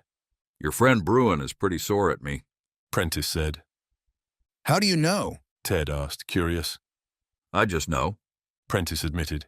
He thinks I stole his girl. I won't deny I wanted to, but I didn't. He heard you were engaged to Miss Wilburton, Ted said, alert. I did ask her to marry me, Prentice confessed. She said no. Then, hoping to keep Bruin away, I spread a rumor that we were engaged. It wasn't honorable, and I'm ashamed of it. She heard, gave me a harsh dressing down, and told me never to look at her or speak again. The truth is, she's crazy about Bruin. I never stood a chance there. That's off my chest. I want you to tell Bruin the truth as a way of making amends. I will, Ted promised happily. The next day, after Prentice landed them and they boarded the train for Lumberport, Ted told Frank everything. They'd cleaned up a bit before boarding. Good thing you shaved, Ted joked. Otherwise, Bessie wouldn't have recognized you. Bessie? Frank said bitterly. She doesn't want to know me. I'm nothing to her. You big idiot, Ted exploded. She's crazy about you, head over heels. Prentice told me so. Frank was stunned. But she's engaged to Prentice, he stammered. Never was, Ted denied. Prentice spread that story himself to keep you away from her. When she heard it, she tore him apart and told him never to speak to her again. Prentice admitted it all to me. The girl's yours, you fool. Go get her. Will I? Frank cried, ecstatic. Gee, Ted, if this train was an airplane. Chapter 25. A Scoundrel Punished. The welcome Ted Scott and Frank Bruin received when they reached Lumberport was beyond words. They were greeted almost as if they had risen from the dead. They had wanted to avoid a public fuss, so before boarding the train, they wired Maxwell Bruin, sharing the news, but asking him to keep it quiet until they arrived. They found Maxwell waiting at the station, ready with a bear hug for each and a heart full of joy. I've had a dozen search parties out looking for you, he said as soon as he could speak. I kept in touch with them all by wireless since each had radios. But as the days passed with no news, I feared the worst. I'll call them off now and tell them you've been found. During the ride to the Wilburton house, Ted and Frank answered endless questions. I'll stop here, Dad, if you don't mind, Frank said. You go on with Ted. I'll be there as soon as I can. He ran up the path and the door opened before he reached it. Bessie Wilburton stood there, eager and bright-eyed, Frank's arms wrapped around her, and he kicked the door shut with his heel. Maxwell Bruin and Ted looked at each other and laughed. Guess we're not needed here, Maxwell said, throwing the car into gear. No, Frank seems perfectly capable, chuckled Ted, then went on to tell Maxwell about his talk with Prentice. The older man was delighted. The sweetest and smartest girl in Lumberport, he said. I hoped for years they'd marry, and I was furious when they had their falling out. But now I can hear wedding bells. And I know who will be best man, he added, poking Ted in the ribs. I'd be glad to if Frank wants me, Ted replied. That boy of yours is a lucky dog. Frank confirmed that view with enthusiasm later, long after, when he seemed to have his feet on the ground but his head in the clouds. He was nearly delirious with happiness, praising Bessie's every perfection until Ted knew them by heart, and then starting all over again. Ted agreed with every word. Between Frank's joyful outbursts, Maxwell Bruin managed to steer the conversation toward the plane accident. So, you think it wasn't an accident? He asked Ted. I'm sure it wasn't, Ted replied. The weather was good, the wind light, and nothing should have weakened the plane. Someone deliberately weakened the struts to make them fail. That's hard to believe anyone could be that evil, Mr. Bruin said, shuddering. It is, Ted agreed. But we know they can do it. Remember the bomb incident? By the way, have the authorities found any clues? Not yet, was the answer. Or if they have, they're keeping it secret. It remains a mystery. But I hope they catch the culprit soon. Mr. Bruin had called the flying field and arranged for a plane to take Ted to Denver. Early the next morning, Ted was thrilled to see Bill Twombly at the cockpit. After greetings, Bill insisted on hearing the full story. Ted told him everything, showing the scrap of cloth at the end. Bill froze when he saw it. Jump in, he said quickly. I've seen cloth like that before. We need to get you to Denver before someone disappears. They made the trip in under an hour. Ted was warmly greeted by his friends, but Felwig was not among them. Follow me, Ted, Bill said, pushing through the crowd toward Felwig's usual spot. They found Felwig hurriedly packing as if ready to flee. Ted's eyes caught the dark suit Felwig wore, brown with dull green stripes. Under one arm was a patch that matched the size and color of Ted's scrap. Ever seen this before, Felwig? Ted demanded, holding up the cloth. Felwig paled. No, he stammered, but his hand nervously went toward the patch. Yes, you have, Ted said firmly. It was torn from your suit the night you tampered with my plane. Felwig gasped, snatched the cloth from Ted, and bolted through the door, racing toward a waiting car. Ted and Bill gave chase. A warning shout made them dodge just in time to avoid a plane taking off down the runway. But Felwig didn't turn back or heed the warning. In his rush to escape, he was struck by the plane and sent tumbling down the runway, landing in a crumpled, unconscious heap. They rushed him to the hospital, where at first his survival seemed doubtful. Believing he was dying, he made a full confession. He had planted the bomb in the mailbag and weakened the plane's struts, driven by envy and hatred for the man he had failed to replace. Felwig did not die. He recovered, only to be sentenced to hard labor in prison. Ted breathed a deep sigh of relief, glad his enemy was no longer a threat. He thought his adventures were over, but unknown to him, new ones awaited. To be told in the next volume, First Stop Honolulu, or Ted Scott Over the Pacific, where much of Ted's mysterious identity would be revealed. A pleasant surprise awaited Ted on his return to Bromville for some rest. The money he had feared lost was likely to be fully restored. A careful search by the receiver uncovered hidden assets that, if managed well, would repay creditors in full. The dishonest men who had ruined the business faced long prison sentences. Ted was overjoyed, not just for himself, but for Mark Lawson's sake. They held a celebration, and Ted said Mark's face was one big, substantial smile. Ted saw nothing of the Gales, but learned the twins were sinking faster than ever and kept out of his way while he was in town. Ted stayed at the Hapworth during his time in Bromville. At the end of his visit, as he prepared the plane for the return flight, he was headed straight to Lumberport to be best man at Frank Bruin's wedding to Bessie Wilburton. He had started the Hapworth's motor, and the plane trembled with eagerness. Looks like she can't wait to take off, Mark Lawson remarked. That's because she's a she, Ted grinned. She knows she's going to a wedding. You have finished listening to Over the Rockies with the Airmail, or called Ted Scott, Lost in the Wilderness. Authored by Franklin W. Dixon, who also authored the Hardy Boys series.